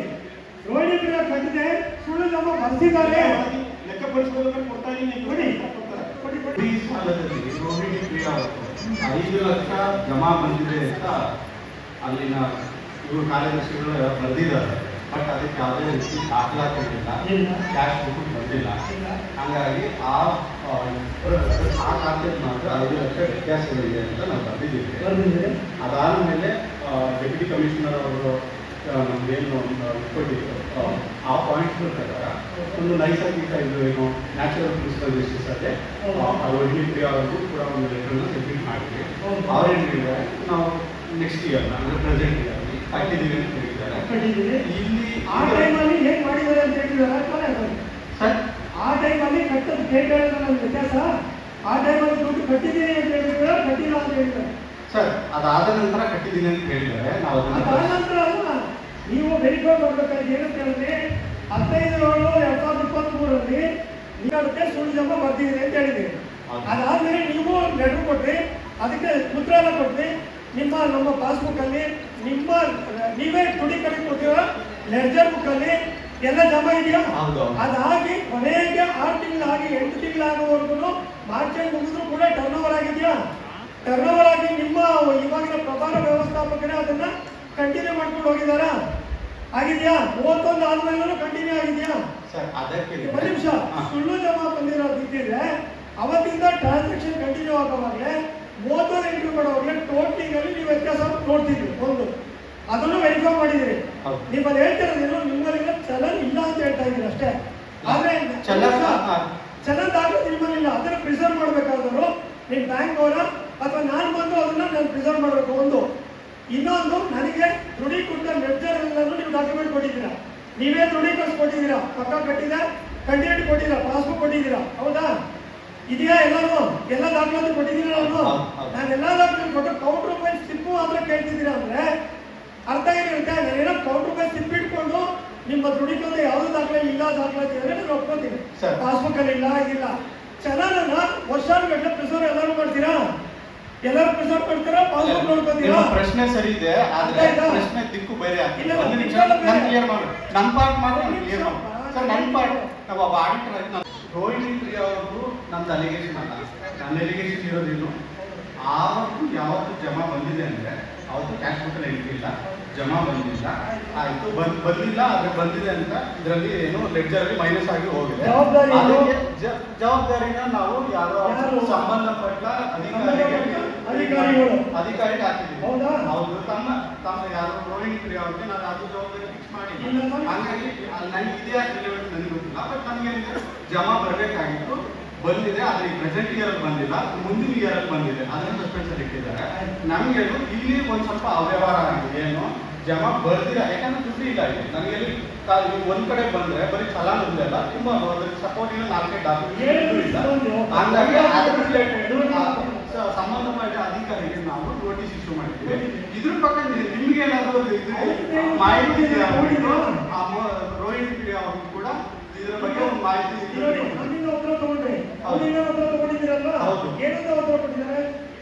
ಅದನ್ನ ನಾನು ಡಿಸ್ಕ್ಲೋಸ್ ಮಾಡಕ್ಕಾಗಲ್ಲ.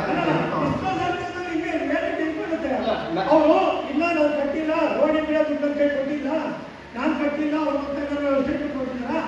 ಅದ್ರ ಬಗ್ಗೆ ನಾನು ಒಂದು ನಿಮಿಷ. ನೀವು ಅದನ್ನ ಕ್ಲಾರಿಫಿಕೇಶನ್ ಕೊಡದೆ ನೀವು ಅವ್ರಿಗೂ ಜವಾಬ್ದಾರಿ ಫಿಕ್ಸ್ ಮಾಡಿದ್ದೀರಾ. ಅವ್ರ ಹತ್ರ ಕ್ಲಾರಿಫಿಕೇಶನ್ ಕೊಟ್ಟಿದ್ರು ಕೂಡ ಇಲ್ಲ ಅಂತ ಮರೆಮಾಡ್ತಾ ಇದ್ದೀರಾ. ಯಾಕಂದ್ರೆ ನೀವು ಪ್ರಸಾದ್ ಆಗಲಿ, ನಮ್ಮ ಅಧ್ಯಕ್ಷ ಆಗಲಿ ರಾಮಚಂದ್ರ ಅವರು ಅವಾಗ ಕೇಳಿದಾಗ ನಾನು ಇಲ್ಲ ಅದೆಲ್ಲ ಬಂದು ತಗೊಳ್ಳಿ ದಾಖಲಾತಿ ಅಂತ ಎಲ್ಲ ಲೆಡ್ಜರ್ ಪ್ರಕಾರ ಕರೀರಿ. ಪ್ರೆಸ್ ಅಲ್ಲಿ ಹೇಳಿ ಈಗ ಎಲ್ಲ ಪೇಪರ್ ಬರೆಸಿದಾಗ ನಮ್ಮ ಇದು ಏನಾಗುತ್ತೆ? ನಿಮ್ ಪ್ರಶ್ನೆ ನನಗೆ ಸಂಬಂಧಪಡಲ್ಲ. ನಿಮ್ಮ ಯಾರು ಸಂಬಂಧಪಟ್ಟ ಸದಸ್ಯರಿಗೆ ನಾವು ಯಾರು ನೋಟಿಸ್ ಇಶ್ಯೂ ಮಾಡಿಲ್ಲ, ಜವಾಬ್ದಾರಿ ಫಿಕ್ಸ್ ಮಾಡಿಲ್ಲ. ಯಾರು ತಪ್ಪು ಮಾಡಿದ್ದಾರೆ ಅವ್ರಿಗೆ ಮಾತ್ರ ಜವಾಬ್ದಾರಿ ನಾನು RTI ಎಲ್ಲ ದಾಖಲಾತಿ ತಗೊಂಡ್ಮೇಲೆ ಕಂಪ್ಲೀಟ್ ನೋಡಿನೇ ಮಾತಾಡ್ತಾ ಇರೋದಕ್ಕೆ ನಾನು ನಮ್ಮಿಂದ ಯಾವುದೇ ನ್ಯೂನತೆ ಇಲ್ಲ ಅಂತ ನೀವು ಬರ್ದಿದ್ದೀರಿ, ಸಂಬಂಧಪಟ್ಟ ಸಿಬ್ಬಂದಿಯಿಂದ ಅಂತ ವಸೂಲಿ ಬರ್ದಿದ್ದೀರಿ. ಹಾಗಾದ್ರೆ ನನ್ನ ದುಡ್ಡು ವಾಪಸ್ ಕೊಡಿ ಅಂತ ನೆನ್ನೆ ನಾನು ಲೆಟರ್ ಕೊಟ್ಟಿದ್ದೀನಿ 4 ದಿನದಿಂದ. ಹಾಗಿದ್ರೆ ನನ್ನ ದುಡ್ಡು ಎಲ್ಲ ಬಡ್ಡಿ ಸಮೇತ ವಾಪಸ್ ಕೊಡ್ಬೋದಲ್ವಾ? ಕೊಡ್ಬೋದಲ್ವಾ? ಈಗ ಒಂದು ನಿಮಿಷ, ಈಗ ಎಲ್ಲ ಸಂಘದವ್ರಿಗೂ ಯಾರು FD ತಗೊಂಡ್ರು ವಾಪಸ್ ಕೊಡ್ತೀರಾ, ಹೌದಾ? ಸಿಬ್ಬಂದಿ ವಸೂಲಾತಿಗೆ FIR ಬರ್ದಿದ್ದೀರಾ, ಅದರಲ್ಲೂ ರೋಹಿಣಿ ಪ್ರಿಯಾ ಹೆಸರು ಮೆನ್ಷನ್ ಮಾಡಿದ್ದೀರಾ. ಇವತ್ತು ಕೂಡ ರೋಹಿಣಿ ಪ್ರಿಯಾದಿಂದ ಬರೋದು 5 ಲಕ್ಷ ಅಂತಲೂ ಮೆನ್ಷನ್ ಮಾಡಿದ್ದೀರಾ, ಅವ್ರು ಕಟ್ಟಿರೋ ಸುಳ್ಳು ಜಮ ಅಂತ. ಆದರೆ ರೋಹಿಣಿ ಪ್ರಿಯಾ ಕಟ್ಟಿಲ್ಲ ಅಂತ ಎಲ್ಲೂ ಹೇಳಿಲ್ಲ ನೀವು. ಅದರಿಂದ ನಮ್ಮ ಮೇಲೆ ಯಾವುದೇ ಜವಾಬ್ದಾರಿ ನಿಗದಿಪಡಿಸಿಲ್ಲ ನೀವು. ಒಂದು ಅರ್ಥ ಆಯ್ತಾ? ಕಲಂ ಪ್ರಕರಣ ನಾನು ಮಾತಾಡ್ತಾ ಇದ್ದೀನಿ, ಜವಾಬ್ದಾರಿ ನಿಗದಿಪಡಿಸಿದ್ದರಿಂದ ನಮ್ಮ ಮೊತ್ತನ ದುಡ್ಡು ವಾಪಸ್ ಕೊಡಿ ಅಂತ ನನಗೆ ಕೇಳಿದ್ದೆ. ಅದಕ್ಕೆ ಯಾವುದಕ್ಕೂ ಬರಲಿಲ್ಲ ಉತ್ತರ. ಜೊತೆಗೆ ಅದು ನನ್ನ ಅಕೌಂಟ್ಗೂ ದುಡ್ಡು ಬಂದಿದೆ, ಇವತ್ತು ನನ್ನ ಪ್ರಸ್ತಾವನೆ ಇರಲಿಲ್ಲ. ಅದು ಬರ್ದಿದ್ದಕ್ಕೆ ಇವತ್ತು ಅವ್ರು ನನ್ನ ದುಡ್ಡನ್ನು ವಾಪಸ್ ಕೊಡ್ಬೋದಾ ಕೊಡ್ಬಾರ್ದಾ? ಸದಸ್ಯರಿಂದ ಸಾಲ ಬರ್ಬೇಕಾಗಿದೆ, ಜಮಾ ತಗೊಂಡ ಮೇಲೆ ಅವ್ರ ಕಡೆಯಿಂದ ಮತ್ತೆ ವಾಪಸ್ ಕೊಡಿ ಅಂತ ನನಗೆ ಗೊತ್ತಿಲ್ಲ.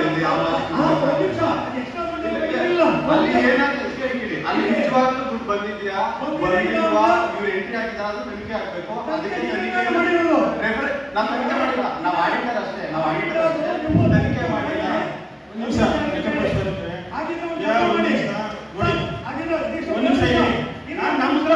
ಬರೀ ಪ್ರಶ್ನೆ ಆಗೋದು ಬೇಡ. ಈಗ 2022-23 ಸಾಲಿಗೆ ಸಂಬಂಧಪಟ್ಟಂತ ಏನು ದುರುಪಯೋಗ ಮತ್ತು ಇದನ್ನು ನಿಲ್ಸನ್ ಮಾಡಿದಾರೋ ಇದನ್ನು ನಾವು ಈಗಾಗಲೇ ಪೊಲೀಸ್ ಠಾಣೆಗೆ ದೂರು ಕೊಟ್ಟಿದ್ದೀವಿ. ಈಗ ಈ ಒಂದು ವಿಚಾರ ಈಗಾಗಲೇ ನ್ಯಾಯಾಲಯದಲ್ಲಿ ತನಿಖೆ ನಡೀತಾ ಇರೋದ್ರಿಂದ ಇದ್ರ ಬಗ್ಗೆ ನಾವು ಯಾವುದೇ ಚರ್ಚೆ ಮಾಡೋದು ಇದಕ್ಕೆ ತೀರ್ಮಾನ ಮಾಡೋದು ಸೂಕ್ತ ಅಲ್ಲ. ನಾನು ಅವಕಾಶ ಏನು ಅಂತಂದ್ರೆ ಸರ್ವ ಸದಸ್ಯರ ಸಭೆಯ ಏನು ರೆಕಾರ್ಡ್ ಇತ್ತು ಆ ಒಂದು ಇದನ್ನ ಓದಿದ್ದೀವಿ. ಅನವಶ್ಯಕವಾಗಿ ಈ ಒಂದು ಸಭೆಯ ಏನು ಸಮಯ ಇದೆ ಅದನ್ನು ವ್ಯರ್ಥ ಮಾಡದೆ ವೈಯಕ್ತಿಕವಾದಂತ ಇದಕ್ಕೆ ವ್ಯರ್ಥ ಮಾಡಬೇಡಿ. ನೀವು ಮೊದಲನೇದಾಗಿ ಮಾಹಿತಿಯನ್ನ ಸರ್ವ ಸದಸ್ಯರ ಸಭೆ ಚರ್ಚೆ ಮಾಡಬೇಕು ಅಂತ ಲೆಕ್ಕ ಕೊಟ್ಟಿದ್ದೀವಿ ಅಂತ ಹೇಳಿದ್ದೀವಿ. ಇಲ್ಲಿ ಯಾವುದೇ ಲೆಕ್ಕ ಕೊಟ್ಟಿಲ್ಲ.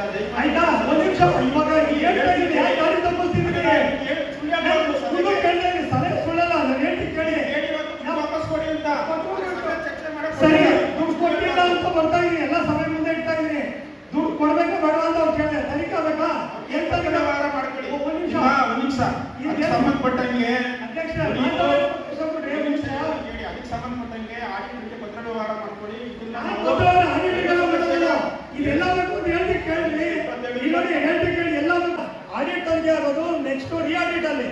ರಿಆಡಿಟ್ ಬರೀರಿ, ಕಲಂ 63 ರಿಯಾಡಿಟ್ ಬರೀ, ಮರು ಲೆಕ್ಕ ಪರಿಶೋಧನೆ ಬರೀರಿ. ಅವಾಗ ತನಿಖೆ ಬರಲಿ, ಅವಾಗ ನಾನು ಮಾತಾಡ್ತೀನಿ. ಕರೀಲಿ ಅವರು ರಿಯಾಡಿಟ್ ಅಲ್ಲಿ ಎಲ್ಲ ದಾಖಲಾತಿ ತರಲಿ, ನಾನು ತರ್ತೀನಿ. ಎಲ್ಲ ದಾಖಲಾತಿ ಬೇಕಾದ್ರೆ ಇವ್ರು ಯಾಕೆ ಹಂಗಾರು ಇವ್ರು ಅದನ್ನ ಹಂಗೆ ಇರಬೇಕಿತ್ತು. ಅಧ್ಯಕ್ಷ ಒಂದು ನಿಮಿಷ ಮಾತಾಡೋದು ಈ ವರ್ಷದ 22-23 ಸಾಲಿನ ಅದೇ ಕೇವಲ ಆಡಿಟರ್ ಕೊಟ್ಟಿರೋ ವರದಿ ಅಲ್ಲ, ಇಲಾಖಾ ಮೇಲ್ವಿಚಾರಣೆಯಲ್ಲಿ ನಡೆದಿರ್ತಕ್ಕಂಥ ಲೆಕ್ಕ ಪರಿಶೋಧನೆ. ತನಿಖೆ ಹೋಗ್ಬೇಕಾದ್ರೆ ಅಲ್ಲೇ ಡಿಸೈಡ್ ಆಗಿರುತ್ತೆ ಅಲ್ವಾ? ಮೇಲ್ವಿಚಾರಕರ ಜೊತೆಗೆ ಡಿಡಿ ಕಮಿಷನರ್ ನೀವು ಹೇಳಿದ್ರಿ, ಡಿಡಿ ಉಪ ಅವರು ಆಡಿಟರ್ ಹತ್ರ ಡಿಡಿ ಹತ್ರ ನೀವು ಮಾತಾಡಿದ್ರಿ ಅಂತ ಹೇಳಿದ್ರಿ. ಈಗ ಮಾತಾಡಿಲ್ಲ ಸರ್, ಅವರು ಇಲ್ಲೇ ಹೇಳ್ತಾ ಇದ್ರಲ್ಲ, ಈಗ ಅವ್ರನ್ನೂ ಕೂರಿಸಿ ಎಲ್ಲ ಸಮಾಲೋಚನೆ ಮಾಡಿದೀನಿ ಅಂತ ಹೇಳ್ತಾ ಇದಾರಲ್ಲ. ಡಿಡಿ ಅವ್ರನ್ನ ಮಾತಾಡಿದ್ವಿ ಅಂತ ಹೇಳ್ತಾ ಇದಾರಲ್ಲ. ಮೇಲ್ವಿಚಾರಣೆ ಅವರು ಅಂಶಗಳನ್ನ ಪರಿಗಣಿಸಿ ಮೇಲ್ವಿಚಾರಣೆ ಅಂಶ ಪರಿಗಣಿಸುವಾಗ ಇದನ್ನು ಕ್ಲಾರಿಫಿಕೇಶನ್ ತಗೊಂಡು ತಾನೇ ಫೈನಲ್ ಮಾಡ್ತೀರಾ, ಹೌದಾ? ಆ ಫೈನಲ್ ಮಾಡೋದ್ಮೇಲೆ ಇದು ಕೇಳ್ತಾ ಇರೋದು, ನಾನು ಇನ್ನೇನು ಕೇಳ್ತಾ ಇಲ್ಲ. ಈಗ ಇವ್ರು ಹೇಳ್ತಾ ಇದ್ದಾರೆ, ಜೊತೆಗೆ ಈಗ ಅನ್ಬೇಕಾ ಮತ್ತೆ ಆಡಿಟ್ ಆಗಬೇಕಾ? ಪೊಲೀಸ್ ಕಂಪ್ಲೇಂಟ್ ಅಲ್ಲ ಆಡಿಟ್ ಆಗೋದು. ರಿಆಡಿಟ್ ಕೊಟ್ಟು ನೀವು ರಿಆಡಿಟ್ ಆಗಿ ಇನ್ನೊಂದು ನೀವು ಬರ್ದಿದ್ದೀರಾ, ಎಲ್ಲ ಪೇಜನ್ನು ಆಂತರಿಕ ಲೆಕ್ಕ ಪರಿಶೋಧನೆ ಆಧಾರದ ಮೇಲೆ ನೀವು ಕೊಟ್ಟಿದ್ದೀರಿ, ಹೌದಾ? ಬರ್ದಿದ್ದೀರಾ ಪೇಜ್ ಸರಿ? ಆಂತರಿಕ ಲೆಕ್ಕ ಪರಿಶೋಧನೆ ಮೇಲೆ ನಾವು ಕೂಡ 100 ದಿನಗಳ ಹೆಚ್ಚು ಶಾಸನಬದ್ಧ ಆಡಿಟ್ ಅನ್ನು ಮಾಡಿದ್ದೀವಿ. ಇದು ನಮಗೆ ರೈಟ್ಸ್ ಇರುತ್ತೆ. ಏನಂದ್ರೆ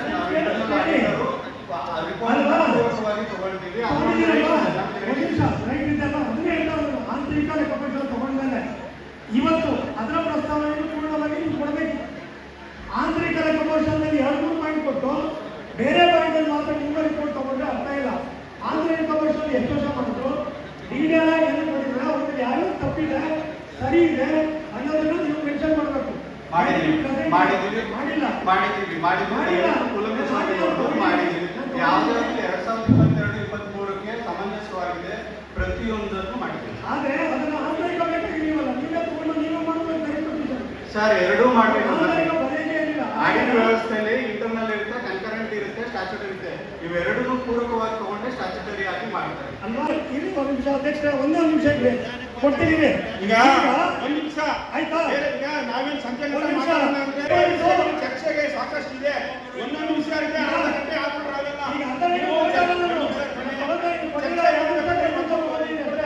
ಆಯ್ತಾ? ಸಾಕಷ್ಟು ಅವಕಾಶ ಕೊಟ್ಟಿದ್ದೀವಿ, ನೀವು ಪತ್ರ ಕೊಟ್ಟಿದ್ದೀವಿ, ನಾವು ಉತ್ತರ ಕೊಡ್ತೀವಿ. ಅದಕ್ಕೆ ಸಂಬಂಧಪಟ್ಟಂಗೆ ಮಾಡಿ.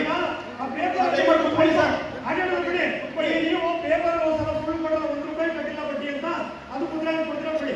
ಅದಕ್ಕೆ ಸಂಬಂಧಪಟ್ಟಂಗೆ ನೀವು ಸಂಬಂಧಪಟ್ಟಂಗೆ ಬೇರೆ ಏನಿದೆ ನಾನು ಏನಿಲ್ಲ ಸರ್ವ ಸದಸ್ಯರ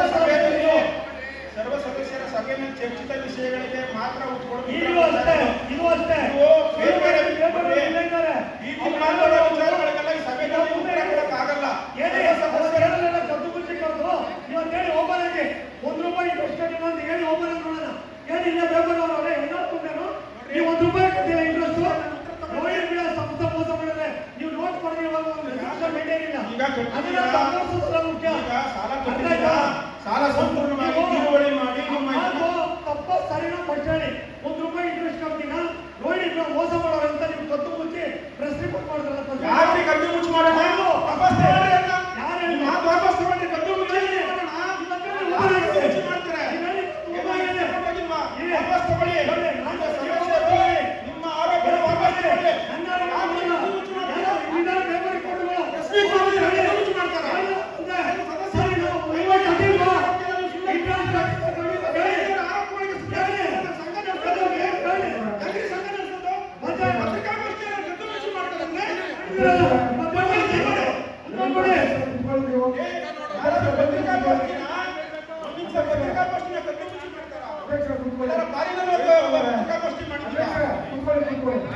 ದಯಮಾಡಿ ನ್ಯಾಯಬದ್ಧ ಚರ್ಚೆ ಇಲ್ಲ, ಚರ್ಚೆಗೆ ಅವಕಾಶ ಮಾಡಿಕೊಡಿ.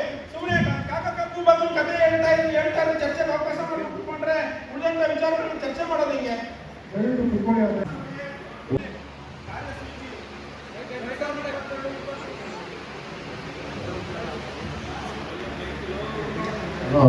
ಎರಡು 2022-23 ಸಾಲಿನ ವಿಶೇಷ ಸಭೆ ನೋಟಿಸ್ ಆಯಿತು. ಅದು ದೃಢೀಕರಣ ರೆಕಾರ್ಡ್ ಆಗಿದೆ.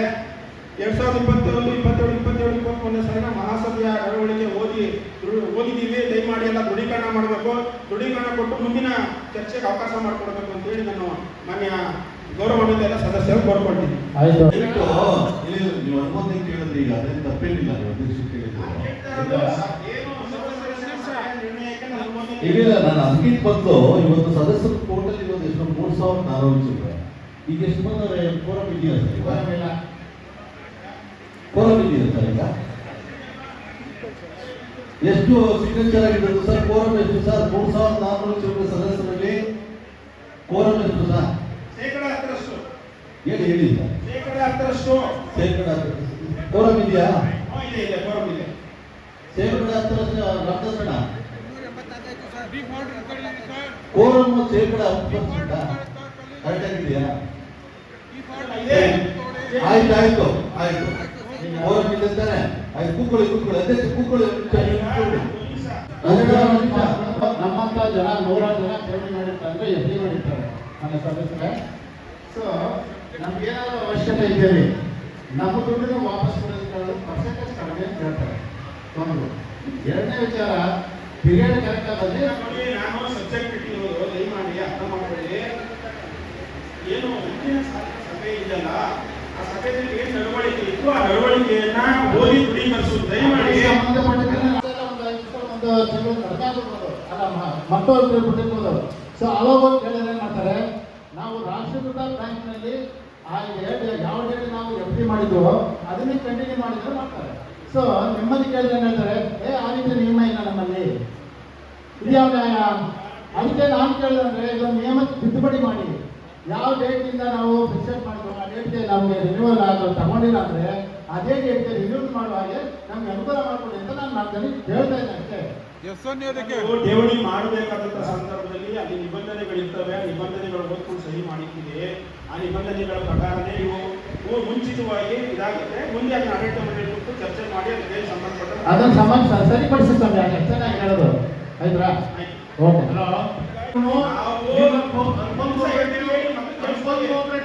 ಸೊಸೈಟಿಯ ವಿಚಾರನೇ ಬೇರೆ ವಿಚಾರ ಸೊಸೈಟಿ ವಿಚಾರನೆ ಕೇಳಬೇಕು. ಬೇರೆ ಕೇಳಬೇಕು.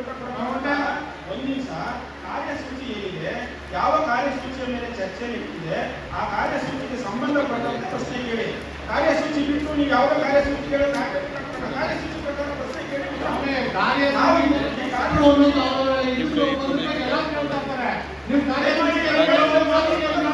ಮುಂದೆ ಚರ್ಚೆ ಮಾಡೋಣ.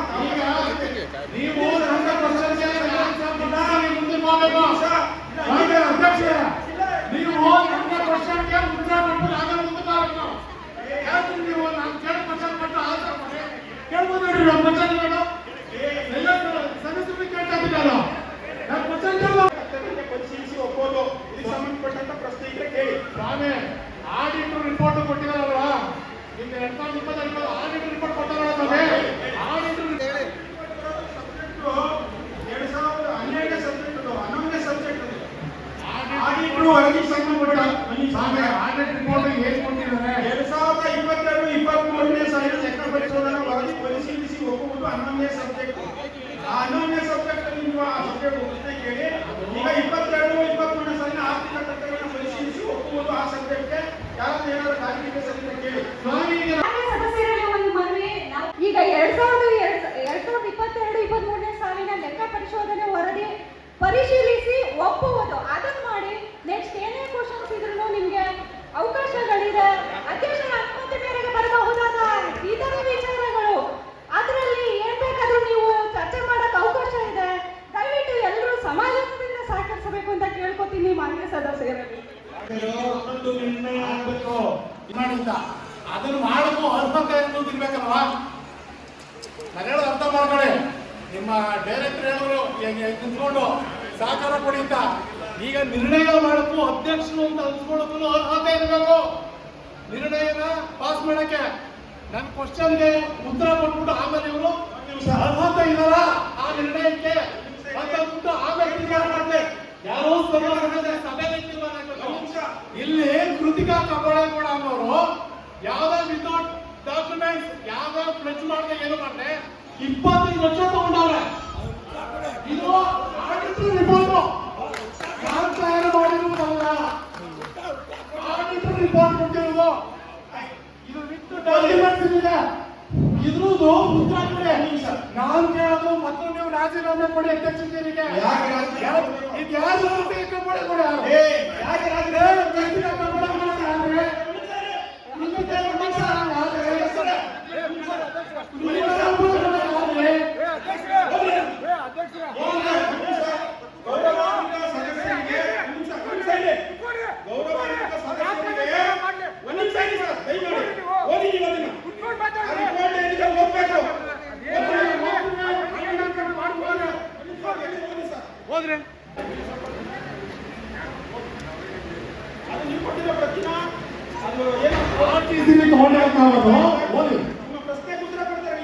ಆಯ್ತು ಕೊಡ್ರಿ ಬನ್ನಿ. ಈಗ ಅರ್ಹತೆ ಬಗ್ಗೆ ನೀವೇನು ಚರ್ಚೆ ಓದಕ್ ಬಂದವ್ರೆ ಫಸ್ಟ್ ಓದ್ಲಿ ಆಮೇಲೆ ಮಾತಾಡಿ. ಓದಿ ಸರ್ ನನಗೆ ಓಡಿ ಸಾಲ ಮಾಡ್ಕೊಂಡಿಲ್ಲ. ಆಸ್ತಿನ ಇರೋದು ಎಲ್ಲರೂ ಅಳು ಇಟ್ಟು ಸಾಲ ತಗೊಂಡ್ರೆ ಅಲ್ಲಿ ಏನು ಅಳು ಇಟ್ಟು ಸಾಲ ಕೊಟ್ಟಿದ್ದಾರೆ, ಏನು ಅಳು ಇಟ್ಟು ಸಾಲ ಇಟ್ಕೊಂಡ್ರೆ ಅದು ಓದಿರ್ಲಿ. ನಾವೇ ಬಂದಿರೋದು ಓದಿ ಪೂರ್ತಿ ಹಿನ್ನೆಲೆ ಕೊಟ್ಬಿಡ್ತೀನಿ ನಾನು. ಓದಿ ಸರ್. ಪ್ರತಿಯೊಂದು ದಾಖಲಾತಿಗಳನ್ನ ತಗೋಬೇಕಾಗುತ್ತೆ. ಇದು ಆಸ್ತಿ ಏನಾದರೂ ಅಡಮಾನ ಇಟ್ಟಿದ್ರೆ ಅಡಮಾನನ ಸಬ್ ರಿಜಿಸ್ಟರ್ ಆಫೀಸಲ್ಲಿ ಹೋಗಿ ರಿಜಿಸ್ಟರ್ ಮಾಡ್ಬೇಕಾಗುತ್ತೆ. ಇಲ್ಲಿ ಒಂದು 4-5 ಕೇಸ್ಗಳಿದೆ, ಅದು ರಿಜಿಸ್ಟರ್ ಆಗಿರೋ ಸಾಲಗಳನ್ನ ಕೊಟ್ಟಿರೋದು. ಆ ಲಿಸ್ಟಲ್ಲಿ ಇದು ಓದಿಲ್ಲ ಆಯ್ತಾ? ಅದು ಓದಿ ಕೇಳಿ. ಪ್ರಸಕ್ತ ಸಾಲಿನಲ್ಲಿ ಇವು 25 ಲಕ್ಷಗಳ ಸ್ಥಿರಾಸ್ತಿ ಸಾಲವನ್ನು ಸಾಲದ ಸಂಖ್ಯೆ 1986 ಶ್ರೀಮತಿ ಕೃತಿಕಾ ಕಬ್ಬಾಳೇಗೌಡ ಅವರಿಗೆ 15/6/2022 ಆಸ್ತಿಯನ್ನು ನೋಂದಣಿ ಮಾಡಿಸದೆ ಸಾಲ ಬಿಡುಗಡೆ ಮಾಡಿರುವುದನ್ನು ಪರಿಶೀಲಿಸಲಾಗಿದೆ. 11/10/2022 ಸಾಲವನ್ನು ಬಡ್ಡಿ ಸಹಿತ ಪಾವತಿಸಿ ಕೈಗೊಳಿಸಲಾಗಿದ್ದು ಸಂಘಕ್ಕೆ ಯಾವುದೇ ಆರ್ಥಿಕ ನಷ್ಟ ಉಂಟು ಆಗಿರುವುದಿಲ್ಲ. ನನಗೆ ಸಂಘಕ್ಕೆ ಆರ್ಥಿಕ ನಷ್ಟ ಆಗಿದ್ದು ನನಗೆ ಬೇಕಾಗಿಲ್ಲ. ತಗೊಂಡಿರೋ ಸಾಲ ಯಾರು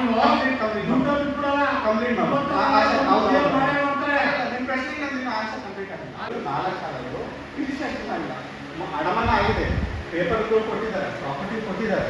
ಆದರೆ ಇದು ಸಬ್ರಿಸ್ಟೆನ್ಷನ್ ಆದರೆ ಒಂದು EC ಅಂತ ಬರುತ್ತೆ. EC ಬಂದ್ರೆ ಏನಾಗ್ತದೋ ನೆಕ್ಸ್ಟ್ ಬೇರೆ ಎಲ್ಲಾದರೂ ಸಾಲ ತಗೊಳ್ಳೋಕ್ಕಾಗಲ್ಲ. ಆ ಉದ್ದೇಶದಿಂದ ಏನು ಮಾಡ್ತೀವಿ ನಾವು ರಿಜಿಸ್ಟರ್ ಮಾಡಿ ನೋಂದಣಿ ಮಾಡಿ ಅಂತ ಹೇಳ್ತೀವಿ. ಇಲ್ಲಿ ನೋಂದಣಿ ಅನ್ನೋದು ಒಂದು ನಿಯಮ ಆಗಿಲ್ಲ, ಯಾಕೆಂದ್ರೆ ಕ್ಲೋಸ್ ಮಾಡ್ಕೊಂಡಿದ್ದಾರೆ ಮುಂಚೆನೆ, ಅದಕ್ಕೆ ನಷ್ಟ ಇಲ್ಲ ಅಂತ ಹೇಳ್ತೀವಿ. ಇದೇನಾದ್ರೂ ಕಂಟಿನ್ಯೂ ಇದ್ರೆ ಅದೊಂದು ನೀವು ಹೇಳಿದಾಗೆ ಗಂಭೀರ ಆರೋಪ ಆಗಿರೋದು. ಸಾಲನೇ ಕೈಗೊಂಡಿದೆ, ಅದರಿಂದ 4 ಥರ ಗಂಭೀರ. ಒಂದು ನಿಮಿಷ, ನೀವು ರೆಕಾರ್ಡ್ಸ್ ನೋಡಿದ್ದೀರಾ? ಅದನ್ನು ಹೌದು ನೋಡಿದ್ವಿ. ರೆಕಾರ್ಡ್ಸ್ ನೋಡಿದ್ದೀರಾ? ನೋಡಿದ್ವಿ. ಸುಳ್ಳು ಹೇಳ್ತಾ ಇದ್ದೀರಿ. ಬನ್ನಿ ನೋಡಿದ್ವಿ. ನೀವು ಬನ್ನಿ ಮೇಡಮ್. ನೋಡಿದ್ವಿ. ಪ್ರಭಾವ ನಿಮ್ಗೆ ಬಂದು ನಾವು ಆಫೀಸಲ್ಲಿ ಕೇಳೋದು ನೀವು ಏನು ಹೇಳಿದ್ರಿ ಮೇಡಮ್? ಅವ್ರು ಈ ಥರ ಲೋನ್ ಕೊಟ್ಟಿದ್ರಿ, ಯಾವ್ದು ರೆಕಾರ್ಡ್ಸ್ ಇದೆ ಅವ್ರಿಗೆ ಏನು ಹೇಳ್ತೀರಿ ನೀವು? ಟೇಕ್ ಓವರ್ ಮುಖಾಂತರ ಕೊಟ್ಟಿದ್ದೀನಿ ಅಂತ ಹೇಳಿದ್ರಿ. ಇರಿ ಮೇಡಮ್, ಸರ್ ನಾನು ಹೇಳ್ಬಿಡ್ತೀನಿ. ಸರ್ ನೋಡಿ, ಅದನ್ನೇ ನೀವು ಹೇಳಿರೋದನ್ನ ನಾನು ಕ್ಲಾರಿಫಿಕೇಶನ್ ಕೊಡ್ತಾ ಇದ್ದೀನಿ ಸರ್. ದಯಮಾಡಿ ಸದಸ್ಯರೆಲ್ಲರೂ ಸಹಕರಿಸಬೇಕು ಅಂತ ನಾನು ಕೇಳ್ತಾ ಇದ್ದೀನಲ್ಲ ಸರ್.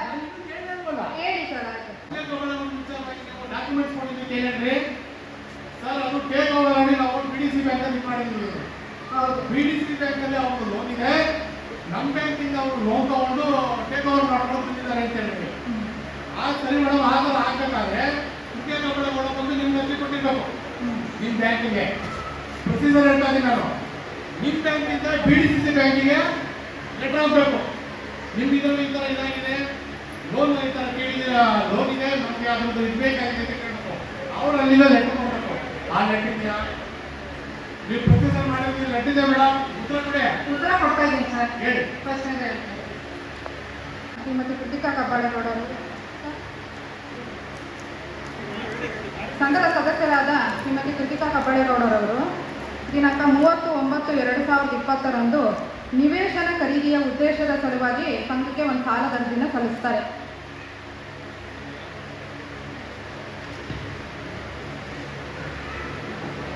ದಿನಾಂಕ 30/9/2020 ಆಡಳಿತ ಮಂಡಳಿ ಸಭೆಯಲ್ಲಿ ಈ ಸದರಿ ಸಾಲ 25 ಲಕ್ಷ ಏನು ತಗೊಂಡಿದ್ದಾರೆ ಅದು ಆಡಳಿತ ಮಂಡಳಿ ಸಭೆ ಮಂಜೂರಾತಿ ಆಗಿರುತ್ತದೆ. ಈ ಮೊತ್ತನ ಏನಾಗಿದೆ ಜಿಲ್ಲಾ BDC ಬ್ಯಾಂಕು ಏನಿದೆ ಅವ್ರು ನಿವೇಶನ ಖರೀದಿಯ ಉದ್ದೇಶದ ಸಲುವಾಗಿ ಸಲ್ಲಿಸಿರುವಂಥದ್ದು. ಇದು ನಿವೇಶನ ಖರೀದಿಗೋಸ್ಕರ ಒಂದು 2-3 ಪ್ರಕರಣಗಳಲ್ಲಿ ಈ ಥರ ಸಾಲಗಳನ್ನ ಮಾಡಿದ್ದಾರೆ ಸರ್ ಸಂಘದಲ್ಲಿ. ಅದರಲ್ಲಿ ಇದನ್ನ ಅವರು BDC ಬ್ಯಾಂಕ್ ಖಾತೆಗೆ ವರ್ಗಾಯಿಸಲಾಗಿದೆ. ಪೂರ್ತಿ ಅಮೌಂಟ್ ಏನಿದೆ ಅದನ್ನು ವರ್ಗಾಯಿಸಿದ್ದೀವಿ. ಅಲ್ಲಿಂದ ಅಡಮಾನ ಪತ್ರ ಬರೋದು ಲೇಟ್ ಆಗಿರೋದ್ರಿಂದ ಇದೇನಾಗಿದೆ, ಲೋನು ವಿತ್ ಇಂಟ್ರೆಸ್ಟ್ ಪೂರ್ತಿ ಕ್ಲೋಸ್ ಆಗಿದೆ. ಆದರೆ ಭದ್ರತಾ ರಹಿತ ಸಾಲಗಳಾಗಿರುವುದಿಲ್ಲ. ಇದನ್ನ ಲೆಕ್ಕ ಪರಿಶೋಧಕರು ಕೂಡ ಪರಿಶೀಲಿಸಿದ್ದಾರೆ.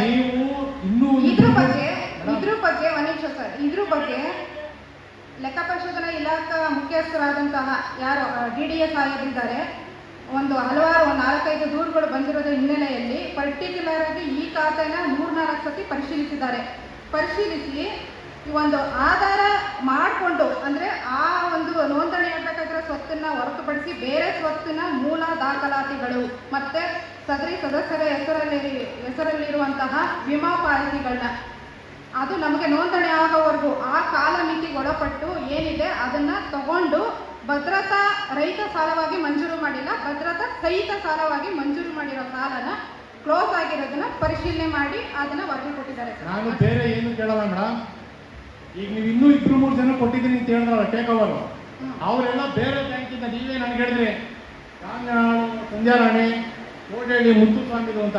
ಕಾಂಗ್ನಾಳು ಸಂಧ್ಯಾರಾಣಿ SBI ಬ್ಯಾಂಕಿಂದ ಲೆಟರ್ ತಂದು ಮಾಡ್ಕೊಂಡಿದ್ದಾರೆ. ಕೋಟೆಹಳ್ಳಿ ಮುತ್ತುಸ್ವಾಮಿ ಆಂಧ್ರ ಬ್ಯಾಂಕಿಂದ ಲೆಟರ್ ತಂದು ನಿಮ್ಗೆ ಇದು ಮಾಡ್ಕೊಡ್ತಾರೆ. BDCC ಬ್ಯಾಂಕಿಂದ ಇವ್ರು ತಂದು ಮಾಡ್ಕೊಟ್ಟವ್ರ? ಇಲ್ಲ, BDCC ಬ್ಯಾಂಕ್ ಅಲ್ಲಿ ಮೇಡಮ್ ಅವ್ರು ಏನು ತಂದು ಕೊಡ್ತಾರೆ, ನೀವು ಅದೇ ದುಡ್ಡನ್ನ ನೀವು 25 ಲಕ್ಷ ಪ್ರಾಪರ್ಟಿ ಖರೀದಿಗೋಸ್ಕರ ಕೊಟ್ಟಿರುವಂತ ಡಾಕ್ಯುಮೆಂಟ್ ನ ತಂದ್ಕೊಟ್ಟಿದ್ದಾರೆ. ಮೇಡಮ್ ಯಾರಾದ್ರೂ ಬಂದು ಇಲ್ಲಿ ಕೇಳಿದ್ರೆ ನೀವು ಯಾವ್ದು ಡಾಕ್ಯುಮೆಂಟ್ಸ್ ಕೊಡ್ತಾರೋ ಅಮೌಂಟ್ ಕೊಡ್ತೀರಾ ಸರ್? ಆಡಳಿತ ಮಂಡಳಿನಲ್ಲಿ ಮಂಜೂರಾಗಿರೋ ಆಡಳಿತ ಮಂಡಳಿ ಇರೋರು ಯಾವ್ದು ವಿತೌಟ್ ಡಾಕ್ಯುಮೆಂಟ್ಸ್ಗೆ ಮಂಜೂರು ಮಾಡ್ತಾರಾ? ಮಂಜೂರಾತಿ ಆಗಿರೋ ಸಾಲನ ಮೇಡಮ್ ಮುಂದೆ ನಾನು ಹೇಳ್ದಲ್ಲ ಅರ್ಥ ಮಾಡ್ಕೊಳ್ಳಿ. BDC ಬ್ಯಾಂಕಿಂದ ನಿಮ್ಮ ಬ್ಯಾಂಕಿಗೆ ಲೆಟರ್ ಬಂದಿದ್ನ ಆಡಳಿತ ಮಂಡಳಿ ಇಡಬೇಕು, ಅಲ್ಲಿ ಪಾಸ್ ಆಗ್ಬೇಕು. ಸರ್, ಅಲ್ಲಿ ಸ್ಥಿರಾಸ್ತಿ ವರ್ಗಾವಣೆಗೆ ಲೇಟ್ ಆಗಿರೋದ್ರಿಂದ ಭದ್ರತಾ ರಹಿತ ಸಾಲಗಳನ್ನ ಭದ್ರತಾ ಸಹಿತ ಸಾಲಗಳಾಗಿ ಬಿಡುಗಡೆಗೊಳಿಸಿದ್ದಾರೆ. ಇದಕ್ಕೆ ಹೆಚ್ಚಿನ ಮಾಹಿತಿಗಾಗಿ ಲೆಕ್ಕ ಪರಿಶೋಧಕರು ಇಲ್ಲೇ ಇದ್ದಾರೆ, ಅವ್ರು ಕ್ಲಾರಿಫಿಕೇಶನ್ ಕೊಡ್ತಾರೆ. ಯಾವುದು ಡಾಕ್ಯುಮೆಂಟ್ಸ್ ಕೊಡ್ತೀರಾ? 25 ಲಕ್ಷ ಅಮೌಂಟ್ ಕೊಡ್ತೀರಾ ನೀವಾಗ ನಿಮ್ಮ ಬ್ಯಾಂಕಲ್ಲಿ? ಸರ್, ದಾಖಲಾತಿ ಕೊಟ್ಟಿರೋದಕ್ಕೆ ಬಿಡುಗಡೆ ಮಾಡಿರೋದು ಸರ್. ಏನು ಈಗ ನಮ್ಗೆ BDC ಬ್ಯಾಂಕಿಂದ ನಿಮ್ಮ ಬ್ಯಾಂಕಿಗೆ ಬಂದ್ರೆ ಲೆಟರ್ ತೋರಿಸ್ತೀರಾ? ಲೆಟರ್ ತೋರಿಸ್ಬಿಟ್ರೆ ನಾನು ಇಲ್ಲ ನಿಮ್ಮನ್ನ ತಪ್ಪಾಯ್ತು ಅಂತ ಕೇಳ್ಬಿಡ್ತೀನಿ. ಭದ್ರತೆಗಳನ್ನ ಕೊಟ್ಟು ಸಾಲ ಮಾಡ್ಕೊಂಡಿದ್ದಾರೆ. ನನಗೆ ನೀವು ಟೇಕ್ ಓವರ್ ಅಂತ ಹೇಳಿದಿರಾ, ಟೇಕ್ ಓವರ್ ಶಬ್ದ ಯೂಸ್ ಮಾಡಿದಿರಾ. ಟೇಕ್ ಓವರ್ ಇಂದ ನಿಮ್ಗೆ ಏನಾದ್ರು BDC ಬ್ಯಾಂಕಿಂದ ಕೃತಿಕಾ ತಗೊಳ್ಳೋರಿಗೆ ಈ ರೀತಿ ನಾನು ಇಟ್ಕೊಡ್ತಾ ಇದ್ದೀವಿ ಸರ್ ಅಂತ ಅಲ್ಲಿಂದ ಲೆಟರ್ ಬಂದಿದ್ರೆ ನಾನಿಲ್ಲಿ ನಿಮ್ಮ ಅಧ್ಯಕ್ಷನ ಇಲ್ಲೇ ನಾನು ಎಲ್ಲರಿಗೂ ತಪ್ಪಾಯ್ತು ಅಂತ ಕೇಳ್ತೀನಿ. ಈ ವಿಚಾರದಲ್ಲಿ ಕೊಡ್ತೀರಾ ಇನ್ನೇನು ಕೊಡ್ತಾರೆ? ಲೆಟರ್ ಬಂದಿರೋದನ್ನ ತೋರಿಸಿ, ನೀವು ಹೇಳೋದಕ್ಕೆ ನಾವು ಶರಣ. ಸಂಬಂಧಪಟ್ಟ ಸ್ಥಿರಾಸ್ತಿ ದಾಖಲಾತಿಗಳು ಬಂದ ಮೇಲೆ ಸರ್ ಲೀಗಲ್ ಕಳಿಸೋದು ಪ್ರೊಸೀಜರ್. ಅಲ್ಲಿ ಬಂದಲ್ಲ ಅದನ್ನು ಸ್ಯಾಂಕ್ಷನ್ ಮಾಡ್ತಾರೆ. ಅಲ್ಲಿಗೆ ಬಂದಿಲ್ವಲ್ಲ, ಅಲ್ಲಿ ಯಾವ ಡಾಕ್ಯುಮೆಂಟ್ಸ್ ಬಂದಿಲ್ವಲ್ಲ, ರೆಕಾರ್ಡ್ಸ್ ಆಧಾರದ ಮೇಲೆ ಸರ್, ರೆಕಾರ್ಡ್ಸ್ ಆದ್ಮೇಲೆ ತನಿಖೆಯ ಉದ್ದೇಶದ ಸಲುವಾಗಿ ತಗೊಂಡಿರೋ ಸಾಲ ಉದ್ದೇಶ ಸರಿ ಮೇಡಮ್. 25 ಲಕ್ಷ ಹಿಂಗ್ ಕೊಡ್ತೀರಾ? Policy amount 22,02,000. 22 lakh policy amount ಇದ್ರೆ ನೀವು ವಿತೌಟ್ BDC ಡಾಕ್ಯುಮೆಂಟ್ ಬರ್ದೆ ನೀವು ಅಮೌಂಟ್ ನ ಹೆಂಗೆ ಟ್ರಾನ್ಸ್ಫರ್ ಮಾಡ್ತೀರಾ? BDC ಬ್ಯಾಂಕಿಂದ ನಿಮ್ಗೆ ಪಾಲಿಸಿ ಬಂದಿದ್ಯಾ? ಅವರೇ ಪಾಲಿಸಿನ ಸರೆಂಡರ್ ವ್ಯಾಲ್ಯೂ ಮಾತ್ರ ಕೊಡ್ಲಿಕ್ಕೆ ಬರೋದು. 25 ಲಕ್ಷ ಪಾಲಿಸಿಗೆ 25 ಲಕ್ಷ ಯಾವ ರೀತಿ ರಿಲೀಸ್ ಮಾಡ್ತೀರಿ? ಲೀಗಲ್ ಒಪಿನಿಯನ್ ಏನಾಗಿದೆ? ನಿರ್ದೇಶಕ ಮಂಡಳಿ ಯಾವ ಆಧಾರದ ಮೇಲೆ ಅಪ್ರೂವಲ್ ಮಾಡೋದು? ಈಗ ಆಡಿಟರ್ಗೆ 3 ಕಂಪ್ಲೇಂಟ್ ಹೋದ ನಂತರ ತಾವು ಅವರ ಪ್ರಾಪರ್ಟಿನ ಮಾರ್ಗೇಜ್ ಮಾಡ್ತೀರಿ. ಅಂದ್ರೆ ಕಂಪ್ಲೇಂಟ್ ಹೋಗಿರ್ಲಿಲ್ಲ ಅಂದ್ರೆ ಮಾರ್ಗೇಜ್ ಮಾಡ್ತಿರ್ಲಿಲ್ಲ. ಒಂದು ಉತ್ತರ ಕೊಡ್ಲಿಕ್ಕೆ 1 ಅವರ್ ತಗೊಂಡ್ರೆ ನೀವು ಕೇವಲ ಒಂದೇ ಒಂದು ಪ್ರಶ್ನೆ ಉತ್ತರ ಕೊಡ್ಬೇಕಾ? ಒಂದು ಪ್ರಶ್ನೆ ಉತ್ತರ ಕೊಡ್ಲಿಕ್ಕೂ ಯಾರು ಹೇಳಿಲ್ವಾ? ಅಧ್ಯಕ್ಷ ತಾವು ದಯವಿಟ್ಟು ಮಾತಾಡ್ಬೇಕು. ತಮ್ಮದೇ ವಿಷಯ ಇರೋದ್ರಿಂದ ಆಡಿಟರ್ ಅಥವಾ CEO ಮಾತಾಡ್ಲಿ. ನೀವು ಮಾತಾಡಬಾರ್ದು,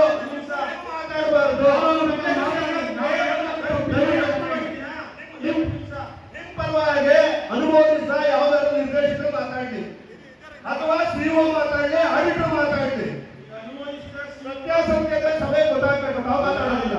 ಇಲ್ಲ ಇಲ್ಲ ದಯವಿಟ್ಟು ಬೇಡ ಇಲ್ಲ, ನಿಮ್ಮದೇ ವಿಷಯ ನೀವೇ ಮಾತಾಡ್ತೀರಿ. ನಿಮ್ಮದೇ ವಿಷಯ ನೀವು ಮಾತಾಡ್ತೀರಿ. ನೀವು ನಮಗೆ ಮೊದಲು ಇದೊಂದು ಉತ್ತರ ಬರಬೇಕು ಪ್ರಭಾರ ಮೇಡಮ್ ಇಂದ. ಮಾನ್ಯ ನಿರ್ದೇಶಕರೇ, ವಿವರಣೆ ಏನಾದ್ರು ಕೊಡೋದಿದ್ರೆ ಕೊಡಿ. ಮಾನ್ಯ ಸದಸ್ಯರಲ್ಲಿ ನಾನು ಈ ಚರ್ಚೆ ಮಾಡಬೇಡಿ ಅಂತ ಖಂಡಿತವಾಗಿ ವಿಷಯ ಮುಗಿಲಿ. ಪ್ರತಿಯೊಬ್ಬ ಸದಸ್ಯರಿಗೂ ಕ್ಲಾರಿಟಿ ಕೊಡ್ತೀವಿ ನಾವು.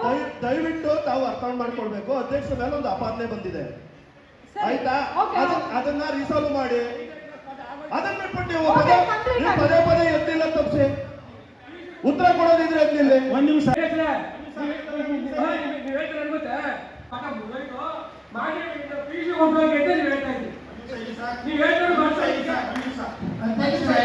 ಅಧ್ಯಕ್ಷರೇ, ಇದು ನೇರ ನಿಮ್ಮ ಮೇಲೆ ಆಪಾದನೆ ಆಗಿರೋದ್ರಿಂದ CEO ಯಾರು ನಮ್ಮ ಕಾರ್ಯದರ್ಶಿ ಏನಿದ್ದಾರೆ ಅವರು ಸ್ಪಷ್ಟೀಕರಣ ಕೊಟ್ಬಿಟ್ಟು ಮುಂದೆ ಸಬ್ಜೆಕ್ಟ್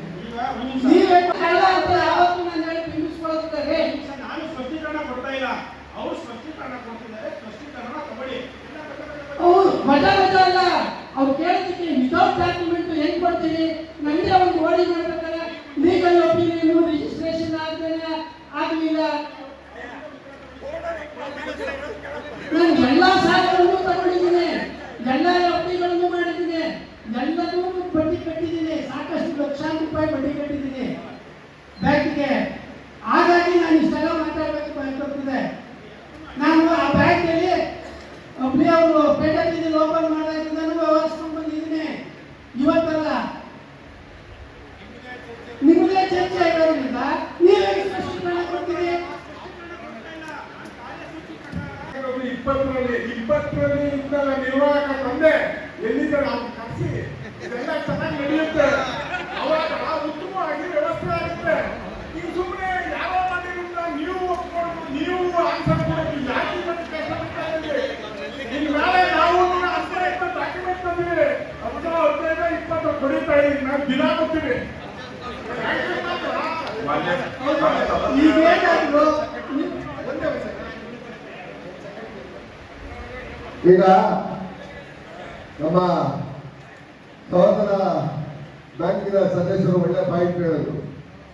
1920ರಲ್ಲಿ 2020ರಲ್ಲಿ ಆದಂತ ಹಠಾತ್ತುರಿಗೆ ನೀವ್ಯಾಕೆ ಹೊಣೆ ಆಗ್ತಾ ಇದ್ದೀರಿ? ಅವ್ರನ್ನ ಕರೆಸಿ ಮಾತಾಡಿದ್ದ ನಿಜ ಅದು. ಈಗ ನಾನು ಹೇಳಕ್ ಬರ್ತೀನಿ ಎಲ್ಲ ಸದಸ್ಯರು ಒಂದೇ ಒಂದು 2 ನಿಮಿಷ ಮಾತಾಡ್ತೀನಿ. ನಾವು ಎಷ್ಟೊತ್ತವರೆಗೂ ಈ ಸಂಜೆವರೆಗೂ ಚರ್ಚೆ ಮಾಡ್ಕೊಂಡು ಕೂತ್ಕೊಂಡು ಬಗೆಹರಿಯಲ್ಲ. ಈಗ ನಮ್ಮ ರಾಮದಾಸ್ ಅವರು ಹೇಳಿದಂಗೆ ಈಗ ಏನು 2022-23 ಸಾಲಿನ ಏನು ಆಯವ್ಯಯ ಆಡಿಟ್ ನೀವು ಮಂಜೂರು ಮಾಡ್ಕೊಂಡು ಬಂದಿದ್ದೀರಿ, ಅದು ನೀವು ಮಾಡ್ಕೊಂತೀರಿ ಮಾಡಿ, ಅದ್ರ ಬಗ್ಗೆ ಏನು ತರ್ಕ ಇಲ್ಲ. ನೀವು ಸಂಜೆವರೆಗೂ ಇರ್ತಕ್ಕಂಥ ಎಲ್ಲ ಸದಸ್ಯರು ನೀವು 3 ದಿವಸ ಇದಕ್ಕೆ ಕೂತ್ಕೊಂಡು ಅವ್ರ ಉತ್ತರ ಕೊಡೋದು ನಿಮಗೂ ಆಗಲ್ಲ, ಅವ್ರ ಉತ್ತರ ಅವ್ರಿಗೂ ಸಿಗಲ್ಲ. ಇಲ್ಲಿ ಒಂದೇ ಒಂದು ಮೂಲ ಕಾರಣ ಇದೆ. ನಾವು ಇದ್ರೆ ಲಾಸ್ಟ್ ಟೈಮು ಜನರಲ್ ಬಾಡಿ ನಡೆದಾಗ ಅದರಿಂದ ಜನರಲ್ ಬಾಡಿ ನಡೆದಾಗ ನಾವು 64, 65, 63 ಎನ್ಕ್ವೈರಿ ಮಾಡಿ ಅಂತ ನಿಮಗೆ ಸರ್ವ ಸದಸ್ಯರಲ್ಲಿ ತೀರ್ಮಾನ ಕೊಡ್ತಾವೆ. ನೀವು ಅದಕ್ಕೆ ಸಂಬಂಧಪಟ್ಟಂಗೆ ಇಲಾಖೆಯಲ್ಲಿ ವ್ಯವಹರಿಸ್ತಾ ಇದ್ದೀರಿ. ನೀವು ಇಲ್ಲ ಅಂತಲೂ ಹೇಳೋದಿಲ್ಲ, ಅದಕ್ಕೆ ಮಾಹಿತಿಯನ್ನು ಇಟ್ಕೊಂಡಿದ್ದೀರಾ. ಈಗ ಇಲ್ಲೇನಾಗಿದೆ ನಮಗೆ ತಿಳಿದ ಮಾಹಿತಿ ಪ್ರಕಾರ ಈಗ ನೀವೇನು 2022-23 ವರದಿ ಪ್ರಕಾರ ಏನಲ್ಲಿ ಅದಾಕ್ಷಿಣ್ಯಗಳು ಹಣ ದುರುಪಯೋಗ ನಡೆದಿದೆ ಅಷ್ಟಕ್ಕೆ ಮಾತ್ರ ಅಲ್ಲಿ ಇಲಾಖೆ ಸಂಬಂಧಪಟ್ಟ ಸ್ಟೇಷನ್ ಅಲ್ಲಿ FIR ಆಗಿದೆ. ಅದಕ್ಕೆ ಸಂಬಂಧಪಟ್ಟಂಗೆ ಕೋರ್ಟ್ನಿಂದ ಅವರಿಗೆ ಸಮನ್ಸ್ ಹೋಗಿ ಬೇಲ್ ಆಗಿದೆ. ಈ 9 ಜನಕ್ಕೂ ಈಗ ಬೇಲ್ ರಿಜೆಕ್ಟ್ ಆಗಿದೆ. ಸೋಮವಾರ ಕಾಪಿ ಬರುತ್ತೆ. ಅವರು ಹೈಕೋರ್ಟ್ಗೆ ಅಪೀಲ್ ಅಂತಾರೆ. ಅದು ಬಿಡಿ, ಸೆಕೆಂಡ್ರಿ. ನಾನು ನಿಮಗೆ ಸರ್ವ ಸದಸ್ಯರ ಪರವಾಗಿ ಒಂದೇ ನಿಮಗೆ ಸಲಹೆ ಕೊಡೋಕೆ ಇಷ್ಟಪಡ್ತೀನಿ ಅಂದ್ರೆ, ಈಗ ಇಲಾಖೆ ಈಗ ನಡೀತಿದ ಹಾಗೆ ಈಗ ಯಾರು 9 ಜನ ಕಳ್ಳರಿದ್ದಾರೆ, ಆ ಕಳ್ಳರುಗಳು ಇಲಾಖೆಯನ್ನು ಬುಕ್ ಮಾಡ್ಕೊಂಡು ಯಾಕೆ ಇದನ್ನ ಮುಂದೂಡ್ತಾ ಇದ್ದಾರೆ, ಟ್ರ್ಯಾಕ್ ಮಾಡ್ತಾ ಇದ್ದಾರೆ ಅಂದ್ರೆ ವರ್ಷಗಟ್ಟಲೆ ಅವರು ಇಲಾಖೆ ಇನ್ನ 10 ವರ್ಷ ಹೋದ್ರು 64 ಮಾಡೋದಿಲ್ಲ, ಅವರು 65 ಮಾಡಲ್ಲ, 63 ಮಾಡಲ್ಲ.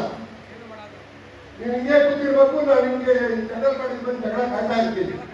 ಅದಕ್ಕೆ ಸಂಬಂಧಪಟ್ಟ ಇಲಾಖೆಗೆ ಬಹಳ ಜರೂರಾಗಿ ನೀವು ಈ ನಮ್ಮ ಕ್ಷೇತ್ರದ ಶಾಸಕರು ಅಥವಾ ಸಂಬಂಧಪಟ್ಟ ಮಂತ್ರಿಗಳು ಯಾರು ಹೇಳಿ ಹೋಗಿ ಬಿಜೆಪಿ ಪ್ರೆಷರ್ ಹಾಕಿದ್ರೆ ಒಬ್ಬ ಒಳ್ಳೆ ಅಧಿಕಾರಿನ ಹಾಕೊಂಡು 63 ಎನ್ಕ್ವೈರಿ ತೆಗೆದು ಯಾವ್ದು ಈಗ 25 ಲಕ್ಷ ಅಧ್ಯಕ್ಷರು ಸಾಲ ತಗೊಂಡ್ರು, ಯಾವುದು ಆದಾಯ ಬೇಕಿರಲ್ಲ, ಈ 63 ಮಾಡಿಸಿ ಸ್ವಾಮಿ 2 ಚೆಕ್ ಕೊಟ್ಬಿಟ್ಟು 25 ಲಕ್ಷ 4 ಚೆಕ್ ಕೊಟ್ಬಿಟ್ಟು ಕೋಟಿ ದೂರು ತಗೊಂಡೋಗಿದ್ದಾರೆ.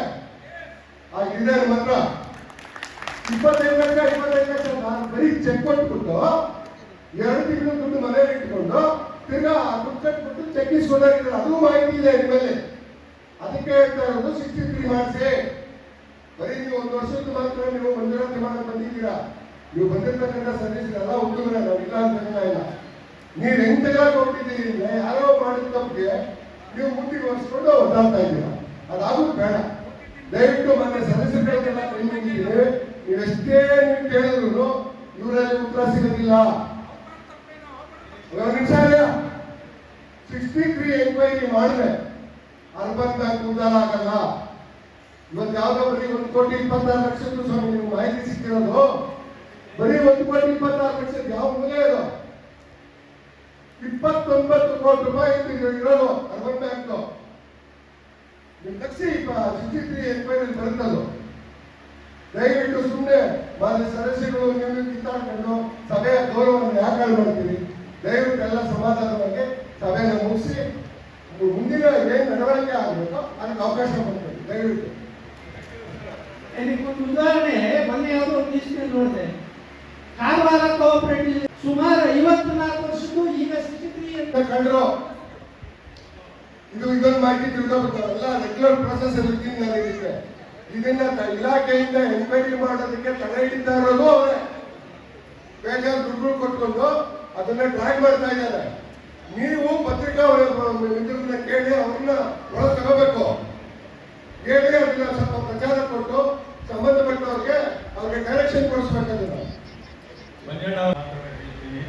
ಈ ಸಂಸ್ಥೆಯ ಹಿರಿಯ ಸದಸ್ಯನಾಗಿ ನಮಗೆ ನಮ್ಮ ಸಂಸ್ಥೆಯಲ್ಲಿ ಈ ಥರ ಒಂದು ಕಳ್ತನ ಆಗಿರುವುದು ಮೊದಲಿಂದ ನಾನು ಮಂಜನವರ ಪ್ರಕಟಿಸಲು ಮಾತಾಡಿದ್ದೀನಿ.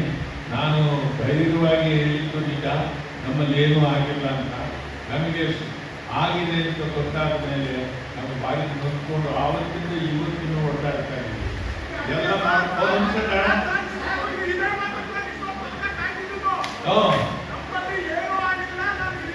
ಹೌದಪ್ಪ ಹೇಳಿದ್ದೆ.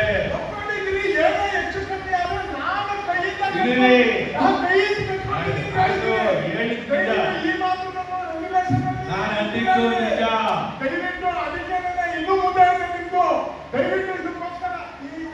ಆಯ್ತಪ್ಪ, ನಾನು ಮಾತಾಡಕ್ ಬಿಡು. ನಿನ್ನ ಹತ್ರ ಮಾತಾಡ ಮೋಹನ್ ಆಯ್ತು, ನೀವು ಕೂತ್ಕೊಂಡ್ರೆ ನನ್ನ ಮಂಜ ರಿಪ್ಲೈ ಮಾಡ್ತಾ ಇಲ್ಲ. ದಯವಿಟ್ಟು ಮಾತಾಡಕ್ ಬಿಡಿ.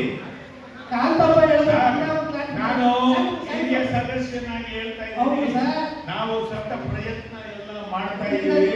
ಮಂಜಣ್ಣ ಹೇಳುದು ಅಸತ್ತ ಸತ್ಯ. ಅದು ಮಾಡ್ತಾ ಇದ್ದೀವಿ.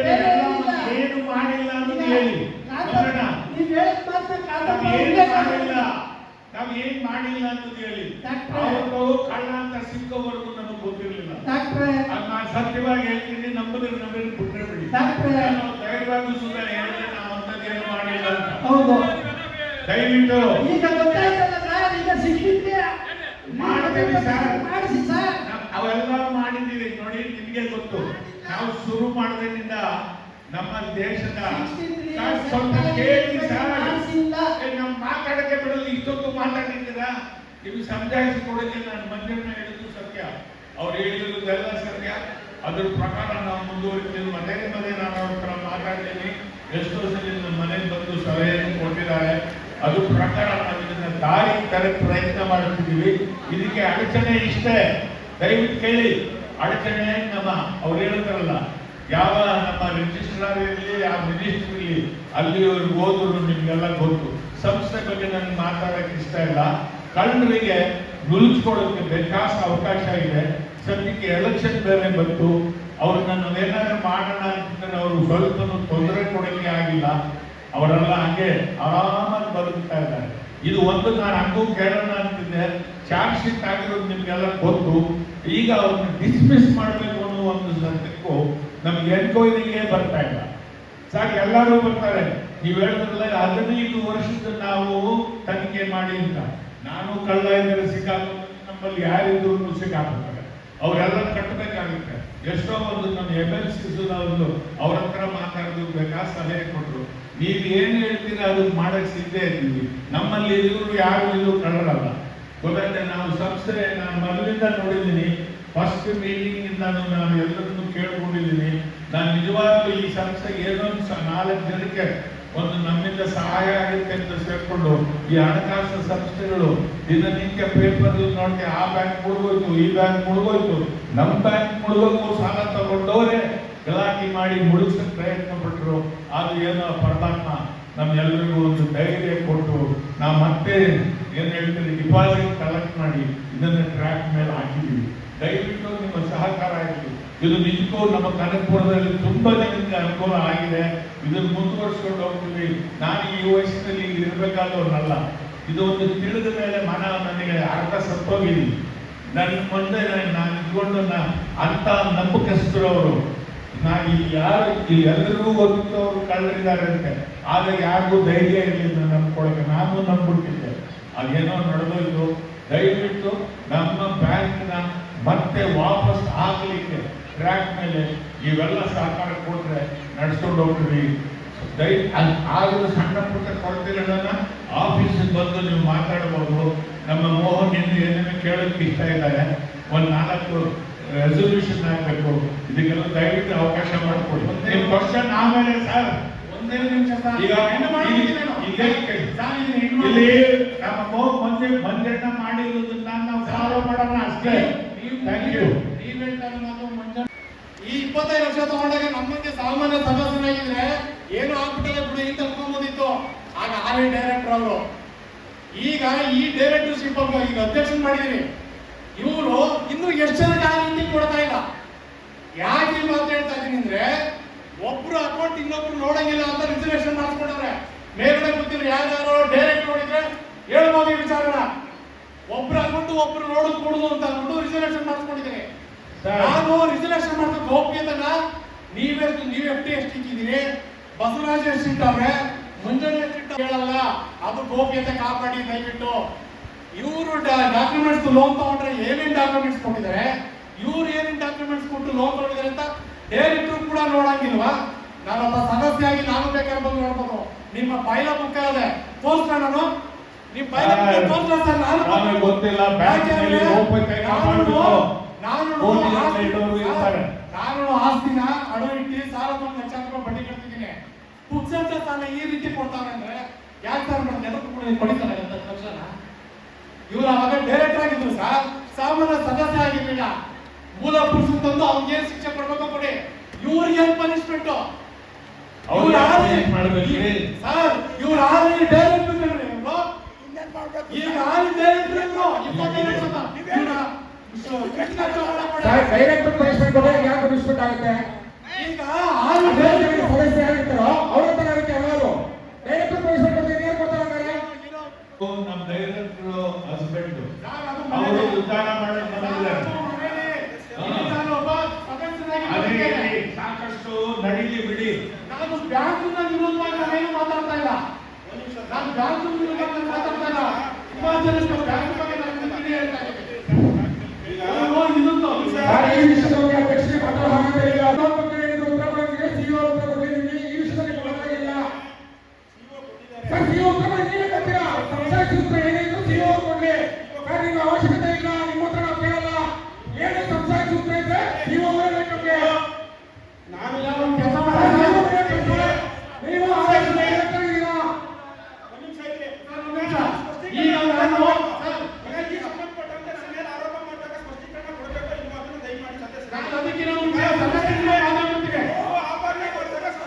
ನೀವು ಅಂಗಡಿ ಉತ್ತರ ಕೊಡುವಾಗ ನಿಮ್ಮ ಅಧ್ಯಕ್ಷ ಸ್ಥಾನದಲ್ಲಿ ನಿರ್ದೇಶಕ ಸ್ಥಾನಕ್ಕೆ ಕೆಳಗೆ ಬನ್ನಿ, ಸದಸ್ಯರಾಗಿ ಉತ್ತರ ಕೊಡಿ. ಅವತ್ತು ನಾವು ಕೇಳ್ತೀವಿ. ಅವತ್ತು ನೀವು ಅರ್ಹರಾಗಿದ್ದರೆ ಉತ್ತರ ಕೊಡಕ್ಕೆ, ನೀವು ಅಧ್ಯಕ್ಷರಾಗಿ ಉತ್ತರ ಕೊಡಕ್ಕೆ ಅರ್ಹರಾಗಿರಲ್ಲ. ನಮ್ಮ ನಿಮಿಷ ಅಧ್ಯಕ್ಷ ಒಂದು ಮಾತು ಜೊತೆಗೆ ನಾನು ಮಾತು ಸರಿ ತಪ್ಪು ಅಂತ ಸದಸ್ಯರು ಹೇಳ್ಬಿಟ್ಟೆ. ತಪ್ಪು ಅಂತ ಹೇಳ್ಬಿಟ್ರೆ ನಾನು ಇದು ಮಾಡ್ಕೋತೀನಿ. ನಾನು ಕೇಳ್ತಾ ಇರೋ ವಿಚಾರನ ತಪ್ಪು ಅಂತ ಹೇಳ್ಬಿಟ್ರೆ ಇಲ್ಲಿ ಸದಸ್ಯರು ಯಾರಾದ್ರು ನಾನು ಹೇಳ್ತಿಲ್ಲ ತಪ್ಪು ಅಂತ. ಇದೇ ಎಲೆಕ್ಷನ್ ಸಮಯದಲ್ಲಿ ನೀವು ಬಂದು ಆ ವಿಷಯಗಳಲ್ಲಿ ನೀವೇನಾದ್ರು ಹೇಳ್ತೀರಾ? ನೀವು ಸರ್, ನೀವು ಈ ಲೋನ್ ತಗೊಂಡಂತ ಸಂದರ್ಭದಲ್ಲಿ ನೀವು ಆನೆ ಡೈರೆಕ್ಟ್ರು, ನೀವು ಅವಾಗ ಹೇಳ್ಬೋದಿತ್ತಲ್ವಾ? ನಿಮ್ಮ ಅಧ್ಯಕ್ಷರಿಗಾಗ್ಲಿ ನಿಮ್ಮ ಹಳೆ ಇದ್ರಲ್ಲ ಸಿಇಒ ಅವ್ರಿಗಾಗ್ಲಿ ನೀವೇ ನಿಮ್ಮ ಮನೆಯವ್ರಿಗಾಗ್ಲಿ ಹೇಳ್ಬೋದಿತ್ತಲ್ವಾ? ಡಾಕ್ಯುಮೆಂಟ್ಸ್ ಕೊಡೋದಕ್ಕೆಲ್ಲ ತಗೊಳ್ಳೋ ತಪ್ಪು ಅಂತ. ಇದಕ್ಕೆ ನೀವು ಇದು ಕೊಟ್ಟಿದ್ದೀರಿ, ಪ್ರೋತ್ಸಾಹ ಕೊಟ್ಟಿದ್ದೀರಿ. ನೀವು ಇದರ ಒಂದು ಭಾಗ. ಈಗ ನೀವು ಅಧ್ಯಕ್ಷ ಸ್ಥಾನ ಕೂತಿದ್ದೀರಿ. ನೀವು ಒಬ್ರದ್ದು ಇದನ್ನ ಇನ್ನೊಬ್ರು ನೋಡಂಗಿಲ್ಲ ಅಂತ ರಿಸರ್ವೇಶನ್ ಬೇರೆ ಮಾಡ್ಕೊಂಡಿದ್ದೀರಿ. ನೀವು ಯಾರಿಗೂ ಗೊತ್ತಿದೆ ಅವರಿಗೆ ಎಷ್ಟು ಜನ ಕೊಡ್ತಾ ಇದ್ರು ಯಾರಿಗೆ ಗೊತ್ತು. ನಾನು ಇದು ನನ್ನ ಸಲಹೆ. ನೀವೆಲ್ಲ ಸಹಕಾರ ಮಾಡ್ತೀರಾಗಿದೆ. ಕೇಳಿಸ್ಕೊಳ್ಳಿ, ಸ್ಪಷ್ಟೀಕರಣ ಕೇಳಿಸ್ಕೊಳ್ಳಿ. ನಿಮ್ಗೆ ಆಗಿದೆ, ನಾನು ಸ್ಪಷ್ಟೀಕರಣ ಕೊಡ್ತೀನಿ ಕೇಳಿ. ಈಗ ಒಂದು ನಿಮಿಷ, ಈಗ ಅವ್ರು ಕೊಟ್ಟಿದ್ದಾರೆ, ಅವರು ಸ್ಪಷ್ಟೀಕರಣ ಕೊಡ್ತಾರೆ. ಈಗ ಸ್ಪಷ್ಟೀಕರಣ ಕೊಡ್ತಾರೆ. ಸ್ಪಷ್ಟೀಕರಣ ಕೊಟ್ಟ ನಂತರ ಮುಂದಿನ ಅಜೆಂಡಾಕ್ಕೆ ಹೋಗೋಣ. ಸದಸ್ಯರು ಇಲ್ಲಿವರೆಗೂ ಆಪಾದನೆಗಳು ಚರ್ಚೆಗಳು ಎಲ್ಲ ಚೆನ್ನಾಗಿ ನಡೆದಿದೆ. ಈಗ ಮೋಹನ್ ಅವರು ಮಾಡಿರತಕ್ಕಂಥ ಆಪಾದನೆ ಎನ್ಕ್ವೈರಿ ಕಂಡೀಷನಲ್ಲಿ ಇರೋದ್ರಿಂದ ಎನ್ಕ್ವೈರಿ ಬಂದಾಗ ಅವರು ತಪ್ಪಿತಸ್ಥರಾದ್ರೆ ಅವ್ರ ಮೇಲೂ ಕ್ರಮ ಜರುಗಿಸ್ತಾರೆ. ಅಲ್ಲಿವರೆಗೂ ಇಲ್ಲೇ ತಪ್ಪು ಸರಿ ಅಂತ ತೀರ್ಮಾನ ತಗೊಳ್ಳೋದಕ್ಕೆ ನಾವು ಕೋರ್ಟು ಅಲ್ಲ, ನಾವು ಪೊಲೀಸ್ನವರು ಅಲ್ಲ. ನಾವು ಈಗಾಗಲೇ FIR ಹಾಕ್ಸಿರೋ 9 ಜನದ ಮೇಲೆ FIR ಆಗಿ ಅವ್ರು ಅರೆಸ್ಟ್ ಆದರೆ ಅವ್ರು ಹೇಳ್ಬೇಕು ಅನ್ನೋದ್ರ ಮೇಲೆ ಈ ಆಡಳಿತ ಮಂಡಳಿಯವರು ಯಾರ್ಯಾರು ಅವ್ಯವಹಾರ ಮಾಡಿದ್ರೆ ಅವರು ಸಿಕ್ಕಾಕೊಳ್ತಾರೆ. ಅಲ್ಲಿವರೆಗೂ ತಾಳ್ಮೆಯಿಂದ ಸದಸ್ಯರುಗಳು ಕಾಯ್ದೆ ಇದ್ರೆ ಈಗ ತೀರ್ಮಾನ ಆಗೋದ್ರೆ ಯಾವ ತರ ತೀರ್ಮಾನ ನಮಗೆ ಸರ್ ಬ್ಯಾಂಕ್ ನಾವು ಬಂದಾಗ ಯಾವ್ದಾರ ಡಾಕ್ಯುಮೆಂಟ್ಸ್ ಕೇಳಿದಾಗ ಸಂಬಂಧಪಟ್ಟದ್ದು ದಯವಿಟ್ಟು ಕೊಡಿ, ಅದ್ರ ರಿಸರ್ವೇಶನ್ ಮಾಡ್ತೀವಿ. ಅದು ಎರಡನೇ ಸಬ್ಜೆಕ್ಟ್ ಇತ್ತು. ಆಪಾದನೆಗೆ ಹೇಳ್ತಾ ಇದ್ದೀನಿ, ದಯವಿಟ್ಟು ಸಮಾಧಾನವಾಗಿ ಕೇಳಿ. ಯಾವುದೇ ಬಂದು ನಾವು ಕಂಪ್ಲೇಂಟ್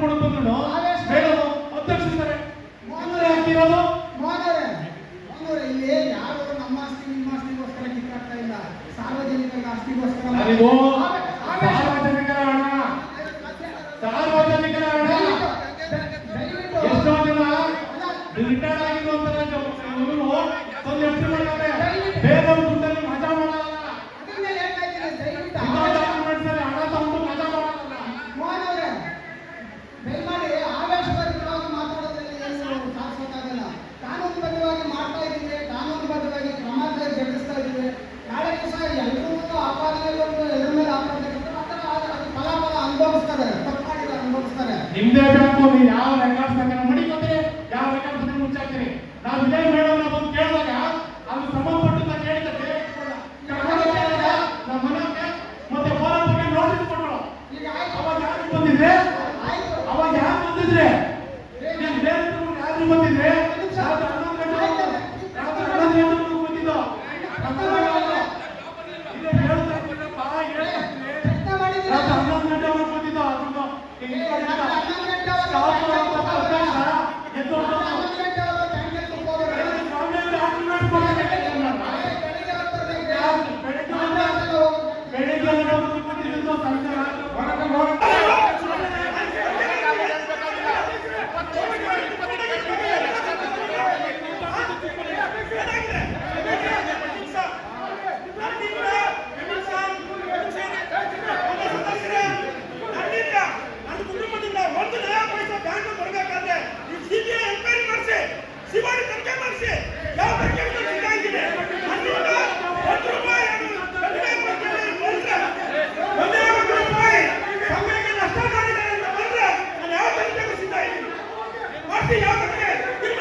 ಒಂದು ನಿಮಿಷ ಅಧ್ಯಕ್ಷ ಎಕ್ಸಾಕ್ಟ್ ಆಗಬೇಕಾಗಿಲ್ಲ, ಕೂತ್ಕೊಳ್ಳಿ ನೀವು. ವಿಶೇಷ ಸಭೆ ಇದು, ಅಷ್ಟಕ್ಕೆ ಮಾತ್ರ ಸೀಮಿತ. ಇವ್ರು ಏನೇ ಕ್ವಶನ್ ಇದ್ರು ಅವ್ಯವಹಾರ ನಡೆದಿದ್ರು ಎಕ್ಸ್ಟರ್ನಲ್ ಮಾಡಿ ಡೀಟೇಲ್ಸ್ ಹೇಳಿ.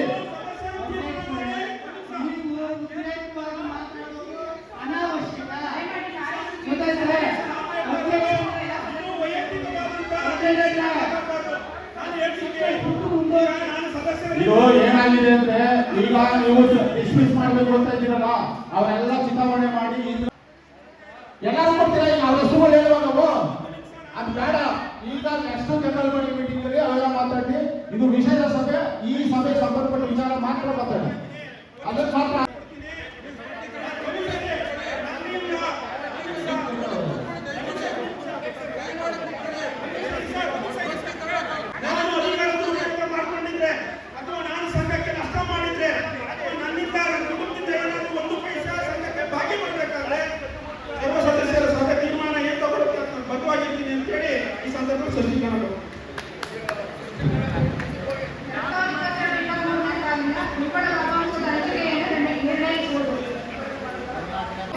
ಆದಾಯ ತೆರಿಗೆ ಅವಕಾಶಗಳು 33%, 22,61,22,61,368. ಆಪತ್ತನ ನಿಧಿ 25%, 11,15,265. ಸಹಕಾರ ಶಿಕ್ಷಣ ನಿಧಿ 2%, 66,916. ಕರಡು ಸಾಲದ ನಿಧಿ 1.5%, 49,184. ಕಟ್ಟಡ ನಿಧಿ 15%, 4,91,832. ಸಿಬ್ಬಂದಿ ಗ್ರ್ಯಾಚ್ಯುಟಿ ನಿಧಿ 5%, 1,63,944. ಸಿಬ್ಬಂದಿ ಬೋನಸ್ 6,66,155. ಸದಸ್ಯರ ಮರಣ ಪರಿಹಾರ ನಿಧಿ 2%, 32,788. ಷೇರು ಲಾಭಾಂಶ 7.5%, 18,16,772.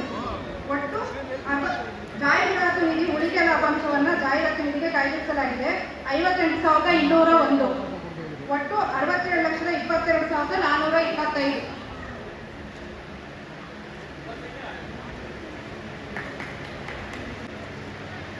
ಲಾಭಾಂಶ ಹಂಚಿಕೆಯನ್ನು ಸದಸ್ಯರು ಅನುಮೋದಿಸಬೇಕು. ಮುಂದಿನ ಇದು 2023-2024 ಸಾಲಿನ ಆಯವ್ಯಯ ಅಂದಾಜು ಪತ್ರಿಕೆಯನ್ನು ಈಗಾಗಲೇ ನಾವು ಮುದ್ರಿಸಿಕೊಟ್ಟಿದ್ದೀವಿ. ದಯಮಾಡಿ ಏನಾದರೂ ನಿಮ್ಮ ಸಲಹೆ ಸೂಚನೆ ಇಲ್ಲೇ ಕೊಡೋದ್ರ ಮುಖಾಂತರ ಅದನ್ನು ಮಂಜೂರು ಮಾಡಬೇಕು ಅಂತೇಳಿ ಸದಸ್ಯರು ಕೋರ್ಕೊಳ್ತೀವಿ. ಬ್ಯಾಂಕಿಗೆ ನಷ್ಟ ಮಾಡಿದ್ದೀರಿ ಅಂತ ಬಂದಿದೆ. ನಾನು ಒಂದು ನೀವು ಆಡಳಿತ ಮಂಡಳಿಯವರು ಯಾರು ಸ್ಪಷ್ಟೀಕರಣ ಟೋಟಲ್ ಎಷ್ಟು ಮಾಡಿದ್ದಾರೆ, ಅದನ್ನು ಉಸೂರು ಎಷ್ಟಾಗದೆ ಇಲ್ಲಿ ಬಾಕಿ ಎಷ್ಟಿದೆ ಆ ಅಮೌಂಟ್ನ ಯಾವ ಲೆಕ್ಕದಲ್ಲಿ ಕೊಡ್ತಿದ್ವಿ ಈ ಮೂರಕ್ಕೆ ಉತ್ತರ. ಏನು ಆಯವ್ಯಯ ಸಭೆಯಲ್ಲಿ ಚೌಟಿನಲ್ಲಿ SRS ಅಲೈನ್ಮೆಂಟ್ ಆಯಿತು.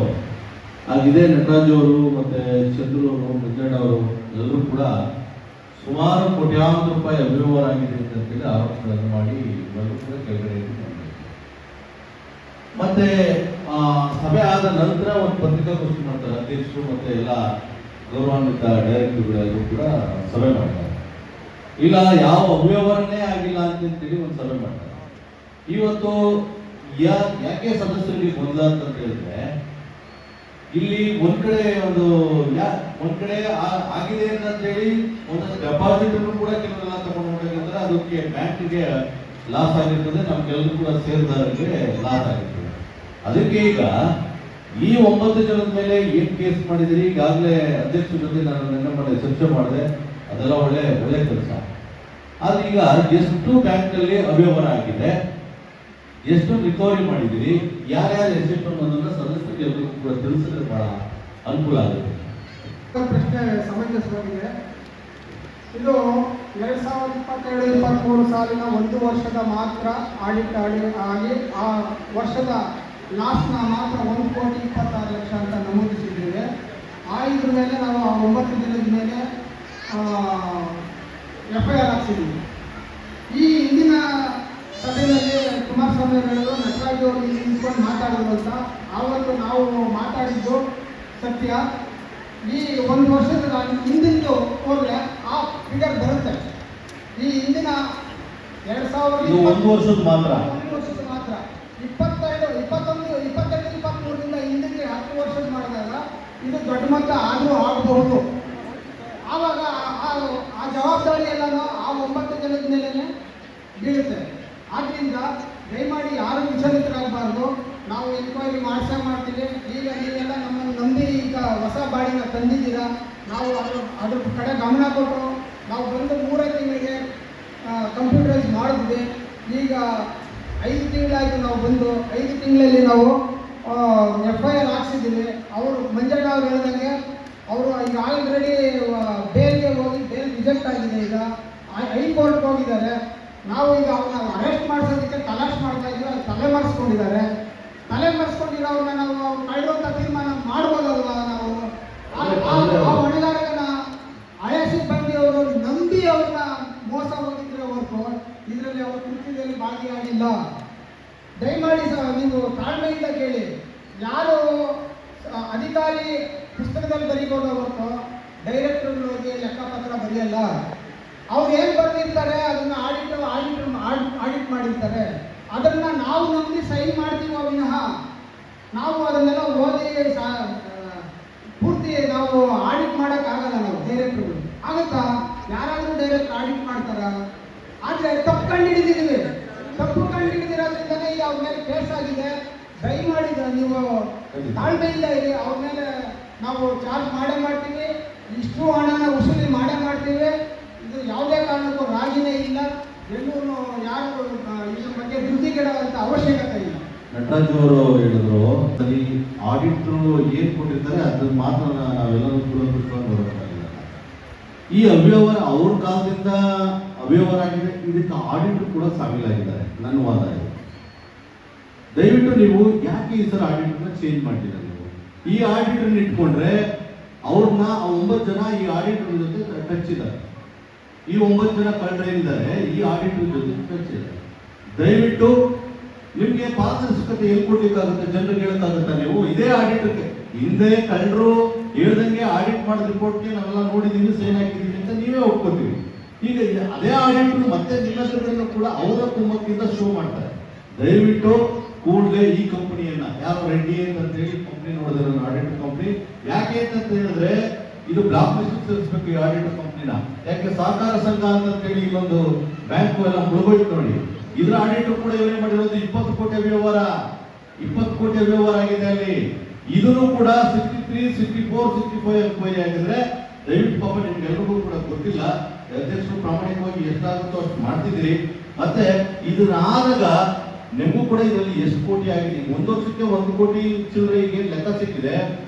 ಈ ಆಡಿಟರ್ ಕೈಲಿಂದ ನೀವು ಮಾಡಿಸಿದ್ರೆ ಸತ್ಯಾಸತ್ಯತೆ ಬಯಲಿಗೆ ಬರೋದಿಲ್ಲ. 63 ಎನ್ಕ್ವೈರಿ ಗೌರ್ಮೆಂಟ್ ಆಡಿಟ್ ಕೈಲಿ ಎನ್ಕ್ವೈರಿ ಮಾಡಿಸಿದ್ರೆ ಖಂಡಿತವಾಗ್ಲೂ ಕೂಡ ಮಂಜಣ್ಣ ಹೇಳ್ದಂಗೆ ಇದೆಲ್ಲ ಕೂಡ ಹೊರತುತ್ತದೆ. ನೀವು ಯಾರೋ ತಿಂದು ಒರೆಸೋದನ್ನ ಪಾಪ ನೀವು ಕೂತಿರುವಂತವ್ರು ಯಾಕೆ ನೀವು ನಿಮ್ಮ ಒರೆಸ್ಕೋತೀರಿ? ಮತ್ತೆ ಎಲ್ಲವೂ ಕೂಡ ಏನೋ ಅಪ್ಪಿತಪ್ಪಿ ಸಣ್ಣ ಪುಟ್ಟ ಸಮಸ್ಯೆಗಳಾಗಿರ್ತವೆ, ಅದನ್ನ ನಾವೆಲ್ಲರೂ ಕೂಡ ಒಪ್ಕೋಬೇಕು.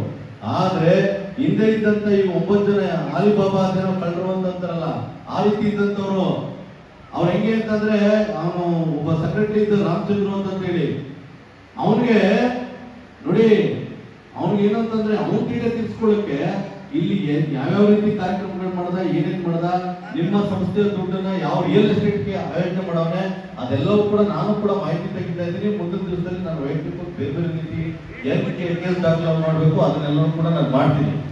ಆದ್ರೆ ಇವತ್ತೇನು ಆಮೇಲೆ ನನ್ಗೆ ಇನ್ನೊಂದು ಸದಸ್ಯರೆಲ್ಲ ಕೇಳಿ ಒಪ್ಕೋತಾರೆ ಅನ್ಕೋತೀನಿ, ಈ ಡೈರೆಕ್ಟರ್ಗಳು ಅಧ್ಯಕ್ಷರು ನೀವು ವೇದಿಕೆ ಮೇಲೆ ಕೂತೀವಿ, ಒಬ್ರು ನಗುವುದಲ್ಲೇ ಇಲ್ಲ. ಯಾಕೆ ಸ್ವಾಮಿ ನೀವು ನಗ್ನಗ್ತಾ ಒಬ್ಬೊಬ್ರು, ಆಮೇಲೆ ನಿಮ್ಮಲ್ಲಿ ಅಂಡರ್ಸ್ಟ್ಯಾಂಡಿಂಗ್ ಇಲ್ಲ ಅಂತ ಹೇಳಿ ನಮ್ಮೆಲ್ಲ ಸದಸ್ಯರು ಗೊತ್ತಾಗುತ್ತೆ ನಿಮ್ಮ ಮುಖಭಾವದಲ್ಲೇ. ಒಬ್ಬೊಬ್ರು ಮಾತಾಡ್ತಿರೇ ಇಲ್ಲ. ಯಾಕೋ ನನಗೆ ಯಾಕೆ ಈಗ ಕಬ್ಬಳಗೌಡರು ನಾವು ಒಂದು ಆರೋಪ ಬಂದಾಗ ಯಾವ ಡೈರೆಕ್ಟರ್ಗಳು ಕೂಡ ನೀವು ಎದ್ದಿದ್ದು ಅದು ಸಂಗ್ರಹಿಸಿ ಕೊಡ್ಲಿಲ್ಲ. ನೀವು ಒಬ್ಬ ನಿಮ್ಮ ಅಧ್ಯಕ್ಷರವರು ನೋಡಿ ತಪ್ಪನ್ನ ಒಪ್ಪಳಿ ಅಂತ ಹೇಳಲ್ಲ. ಇರ್ಲಿ ಏನೇ ಇದ್ರು ನಿಮ್ಮ ಮುಖಗಳು ನೋಡಿದ್ರೆ ನಮ್ಗೆ ಸದಸ್ಯರಿಗೆ ಬಂದ ತಕ್ಷಣ ನನಗೆ ಅನುಮಾನ, ಯಾಕೋ ಏನು ಯಾಕಪ್ಪ ಇನ್ನು ಏನೋ ಹೋದ ವರ್ಷ ಎಷ್ಟೋ ಕೋಟಿ ಹೋಗೋಯ್ತು, ಇವತ್ತು ಈ ಸರಿ ಏನಾದ್ರು ಆಗೋಗಿದೆಯೋ ಇವ್ರ ಮುಖ ನೋಡಿದ್ರೆ ದಯವಿಟ್ಟು ಆ ರೀತಿ ವ್ಯಕ್ತಪಡಿಸ್ಬಿಟ್ಟು ನಿಮ್ಮ ಅನ್ಯೋನ್ಯತೆ ಇರ್ಬೇಕು, ಒಬ್ಬರನ್ನ ಒಬ್ಬರು ಬಿಟ್ಕೊಡ್ಬಾರ್ದು.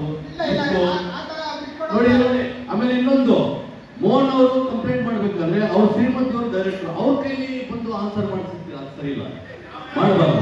ನೀವು ಮಾಡಬಾರ್ದಮ್ಮ, ಆ ರೀತಿ ಮಾಡಬಾರ್ದು. ಯಾಕೆಂದ್ರೆ ಅವ್ರು ಕೇಳೋಕೊಬ್ರು ಸದಸ್ಯರಾಗಿ ಹಾಕಿದೆ, ಆದ್ರೆ ತಪ್ಪು ಮಾಡಿದಾರೋ ಇಲ್ಲ ಅನ್ನೋದು ತನಿಖೆ ಮೂಲಕ ಗೊತ್ತಾಯ್ತು. ಈಗ ನಾವು ಅಪರಾಧಿ ಮಾಡಲ್ಲ ಕಬಳೆಗೌಡ್ರೆ, ನಿಮ್ಮನ್ನ ಅಪರಾಧಿ ನಾವು ಮಾಡಲ್ಲ. ಯಾಕೆ ಗೊತ್ತಾ, ತನಿಖೆ ಆಗ್ತೇನೆ ಮಾಡೋದಿಲ್ಲ, ನಾವು ಮಾಡಲ್ಲ ಸರ್, ನಾವು ಮಾಡಲ್ಲ. ನೀವು ಬೇಡ ಇರಿ ಕಬಳೆಗೌಡ್ರೆ, ಕಬ್ಬಳೆ ಅದು ಏನ್ ತೋರಿಸುತ್ತೆ ಅಂತ ಕಬಳೆಗೌಡ್ರೆ ನಾನು ಹೇಳಿದೆ ಸದಸ್ಯರಿಗೆಲ್ಲ. ನೋಡಿ ಅವ್ರನ್ನ ಗಂಡನ್ನ ಕೂರಿಸ್ಲಿಕ್ಕೋಸ್ಕರ ಪಾಪ ಆ ಮಹಿಳಾ ಡೈರೆಕ್ಟರ್ನ ಎಲ್ಲೋ ಮಾತಾಡ್ಸಿದ್ರು ಅಂತಕ್ಕಂಥ ಸಂಶಯ ಸದಸ್ಯರಿಗೆ ಬರಬಾರ್ದು. ಸರಿಯಮ್ಮ, ನೀವು ಹೇಳೋದು ಸರಿಯಮ್ಮ, ಆದ್ರೆ 2 ಸರಿ ಹೇಳಿದ್ರಿ. ಅದೇನ್ ಅನ್ಸುತ್ತೆ ಗೊತ್ತಾ ನಮ್ಗೆಲ್ಲ ಭಾವನೆ, ಅದನ್ನ ಬೇರೆ ಡೈರೆಕ್ಟರ್ ಹೇಳಿದ್ರೆ ಖಂಡಿತವಾಗ್ಲೂ ಕೂಡ ನಮ್ಗೆ ಖುಷಿ ಆಗ್ತಿತ್ತು ಅಂತ ಹೇಳಿ. ಆ ರೀತಿಯಾಗಿದ್ರು ಕೂಡ ಒಳ್ಳೇದೇ. ಬ್ಯಾಂಕಿನ ಅಭಿವೃದ್ಧಿಗೋಸ್ಕರ ನಾವೆಲ್ಲರೂ ಕೂಡ ಒಗ್ಗಟ್ಟಾಗಿರ್ಬೇಕು. ನೀವು ದಯವಿಟ್ಟು ತನಿಖೆ ಏನೇ ಇರಲಿ ಈಗ ನಮ್ಮ ಬ್ರದರ್ ಹೇಳಿದ್ರು ಎಲ್ಲ ಮಕ್ಕಳ ಎಲ್ಲರ ಮಕ್ಕಳು ಸಂಘದ ಸಿಬ್ಬಂದಿಯವರ ಹೆಸರಿನಲ್ಲಿ ಮತ್ತು ಕುಟುಂಬ ಸದಸ್ಯರ ಹೆಸರಿನಲ್ಲಿ ಒಟ್ಟು 3,79,91,992 ಮೊತ್ತವನ್ನು ತಡೆ ಹಿಡಿದು ಸಂಘದಲ್ಲಿ ಇರಿಸಲಾಗಿದೆ ಎಂಬ ಮಾಹಿತಿಯನ್ನು ಸಭೆಗೆ ತಿಳಿಸುತ್ತೇನೆ.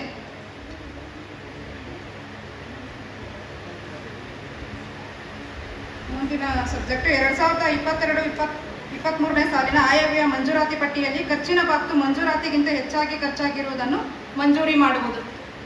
ನಮ್ಮ ಆಡಳಿತ ಮಂಡಳಿ ಸಭೆಯಲ್ಲಿ ಏನಾಗಿದೆ ಅಂತಂದ್ರೆ, ನಾವು ಯಾವುದೇ ಖಾತೆನ ಪರಿವೀಕ್ಷಣೆ ಮಾಡಕ್ಕೆ ವೀಕ್ಷಿಸಕ್ಕೆ ಅವಕಾಶ ಇಲ್ಲ ಅಂತ ಒಂದು ರೆಸಲ್ಯೂಷನ್ ಪಾಸ್ ಮಾಡ್ಕೊಂಡಿದ್ದಾರೆ.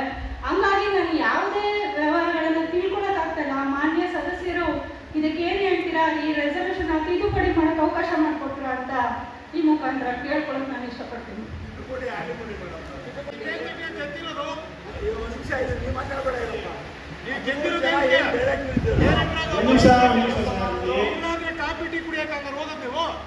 ಈಗ ಸಂಘದ ಉಪನಿಯಮ 112ರ ಪ್ರಕಾರ ಸಂಘಕ್ಕೆ ಮುನ್ಸೂಚನೆ ಕೊಟ್ಟು ಸಂಘದ ಕೆಲಸದ ವೇಳೆಯಲ್ಲಿ ಖಾತೆದಾರ ಸದಸ್ಯರಾಗಲಿ ಗ್ರಾಹಕರೇ ಆಗಲಿ ತಾವು ಸಂಘದೊಡನೆ ಮಾಡಿರುವ ತಮ್ಮ ವ್ಯವಹಾರಗಳಿಗೆ ಸಂಬಂಧಿಸಿದ ರಿಜಿಸ್ಟರ್ಗಳನ್ನು, ಖಾತೆ ಪುಸ್ತಕಗಳನ್ನು, ದಾಖಲೆ ಇತ್ಯಾದಿಗಳನ್ನು ಪರೀಕ್ಷಿಸಬಹುದು. ಆ ಸದಸ್ಯರು ಅದರ ಬಗ್ಗೆ ಟಿಪ್ಪಣಿ ಬರೆದುಕೊಳ್ಳಬಹುದು ಮತ್ತು ಸಂಘದ ನಿಗದಿತ ಶುಲ್ಕವನ್ನು ಪಾವತಿಸಿ ಬಯಸಿದ ಪ್ರತಿಯನ್ನು ಪಡೆಯಬಹುದು. ಇಲ್ಲಿ ಡೈರೆಕ್ಟ್ರು ಮೊದಲು ಸದಸ್ಯರಾಗಿರ್ತಾರೆ.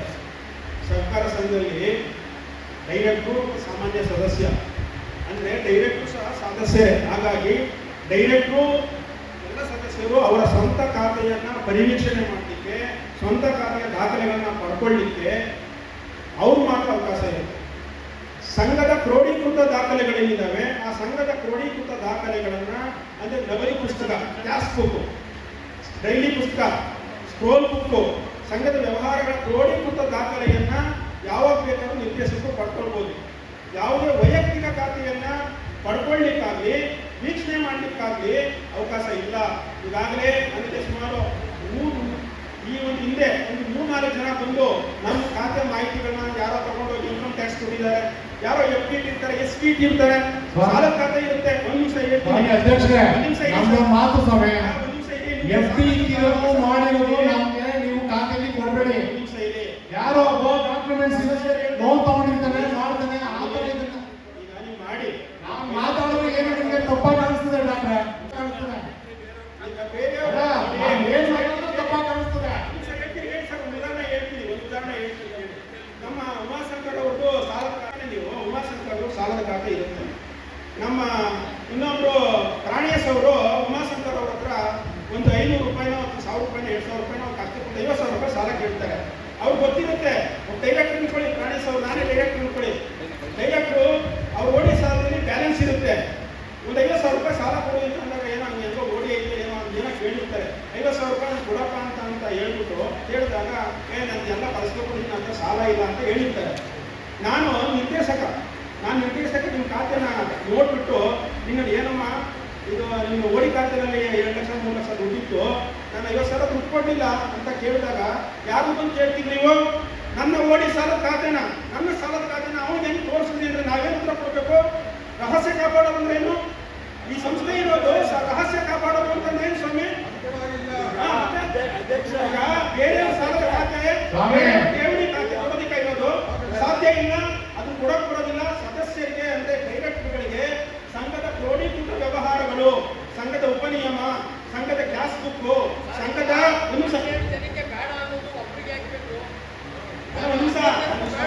ಅಲ್ಲ, ಒಬ್ಬ ನಿರ್ದೇಶಕರಿಂದ ಬ್ಯಾಂಕ್ ಇಲ್ಲ. ದಯವಿಟ್ಟು ಚಂದ್ರಣ್ಣ ಅವರು ಅರ್ಥ ಮಾಡ್ಕೋಬೇಕು. ಒಬ್ಬ ನಿರ್ದೇಶಕರಿಂದ ಬ್ಯಾಂಕ್ ಇಲ್ಲ. 16 ಜನ ಕಷ್ಟಪಟ್ಟು ಅವತ್ತು ಬ್ಯಾಂಕ್ ಅನ್ನು ಕಟ್ಟಿದ್ದಾರೆ. ದಯವಿಟ್ಟು ನಾನು ಹೇಳೋದನ್ನ ಸ್ವಲ್ಪ ನಿಧಾನಕ್ಕೆ ಅರ್ಥ ಮಾಡ್ಕೊಳ್ಳಿ. ನೀವು ಸದಸ್ಯರಿಗೆ ಕೊಡೋದಿಲ್ವಾ? ಬೇಡ. ನಿರ್ದೇಶಕರಿಗೂ ಕೊಡೋದಿಲ್ವಾ? ಬೇಡ. ಅಟ್ಲೀಸ್ಟ್ ಕೊನೆ ಪಕ್ಷ ಸಾಲದ ಮಾಹಿತಿನ ನಿರ್ದೇಶಕರು ಪರಿಶೀಲನೆ ಮಾಡಕ್ಕೆ ಕೊಡಿ. ಕಾರಣ ಏನಂತ ಹೇಳಿದ್ರೆ, ಈಗ ಕಬಾಳಗೌಡರ ಮೇಲೆ ಒಂದು ಆರೋಪ ಬಂತು. ವಿಷಯ ಏನ್ ವಿಷಯ ಬರುತ್ತೆ? ಈಗ ನಾಳೆ ನೀವು 12 ಜನ ಒಂದಾಗಿ ಯಾರು ಬೇಕಾದ್ರೂ ಸಾಲ ಕೊಡ್ತಾ ಇರ್ತೀರಪ್ಪ, ಅದು ಗೊತ್ತಾಗ್ಬೇಕಲ್ಲ. ನಾವ್ ಹೇಳೋದು, ಈಗ ಈ ಬ್ಯಾಂಕ್ ನಡೀತಿರೋದೇ ಗೌಪ್ಯತೆ ಆಧಾರದ ಮೇಲೆ 16 ಜನ ಠೇವಣಿಗಳು ಇಟ್ಟಿದ್ದಾರೆ, ಆಯ್ತು ಒಪ್ಕೊಳ್ಳೋಣ, ಅದನ್ನ ಬಹಿರಂಗ ಪಡಿಸ್ಬೇಡಿ. ಅದು ಐಟಿಗೆ ಹೋಗುತ್ತಾ? ಹೌದು, ಸತ್ಯ ಖಂಡಿತವಾಗಿ ಹೋಗುತ್ತೆ. ನನ್ನ ಕಳಿಸಿದ್ರೆ ಐಟಿಗೆ ಹೋಗುತ್ತೆ.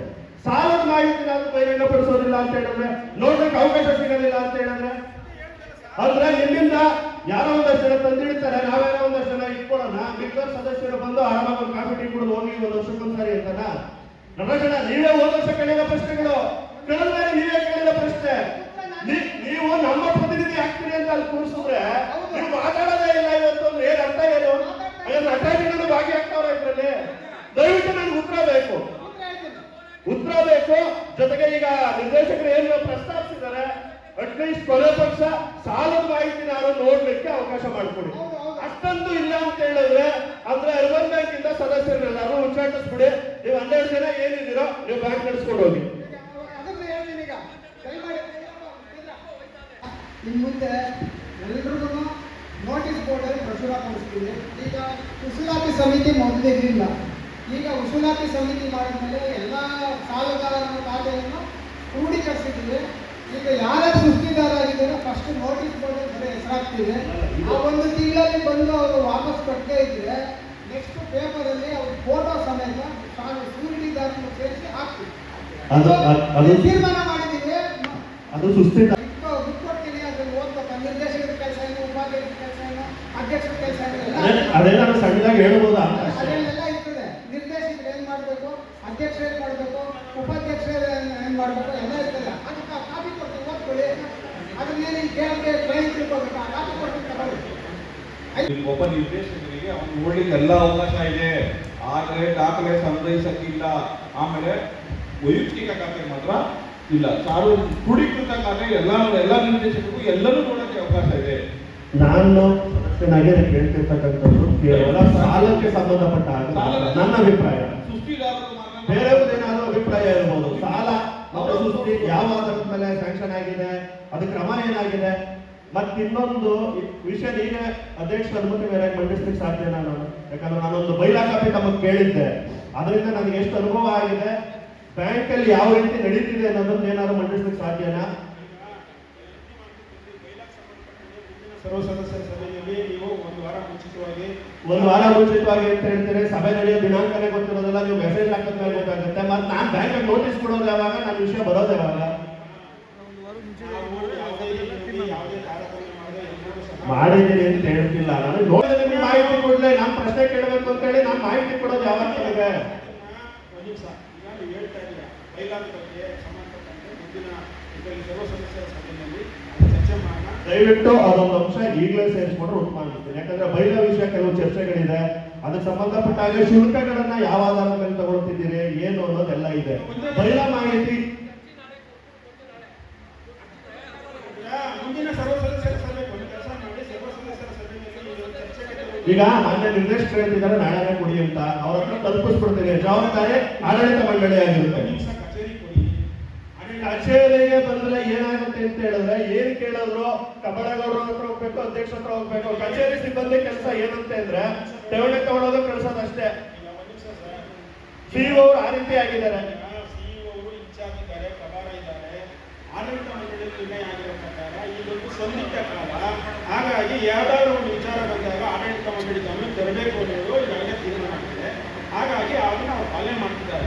ಆಡಳಿತ ಮಂಡಳಿ ಯಾಕೆ ಸಂದರ್ಭದಲ್ಲಿ ಸಂಸ್ಥೆ ಇದಕ್ಕೆ ಧಕ್ಕೆ ಆಗಿರ್ತಕ್ಕಂಥ ಘಟನೆಗಳು ನಡೆದಿರೋದ್ರಿಂದ ನಮ್ಮ ಸಂಸ್ಥೆ ಹಾಗೂ ಸಮ್ಮೇಳನದ ಪರವಾಗಿ ಈ ಸಂದರ್ಭದಲ್ಲಿ ಧನ್ಯವಾದಗಳು ಸಲ್ಲಿಸುತ್ತೇನೆ.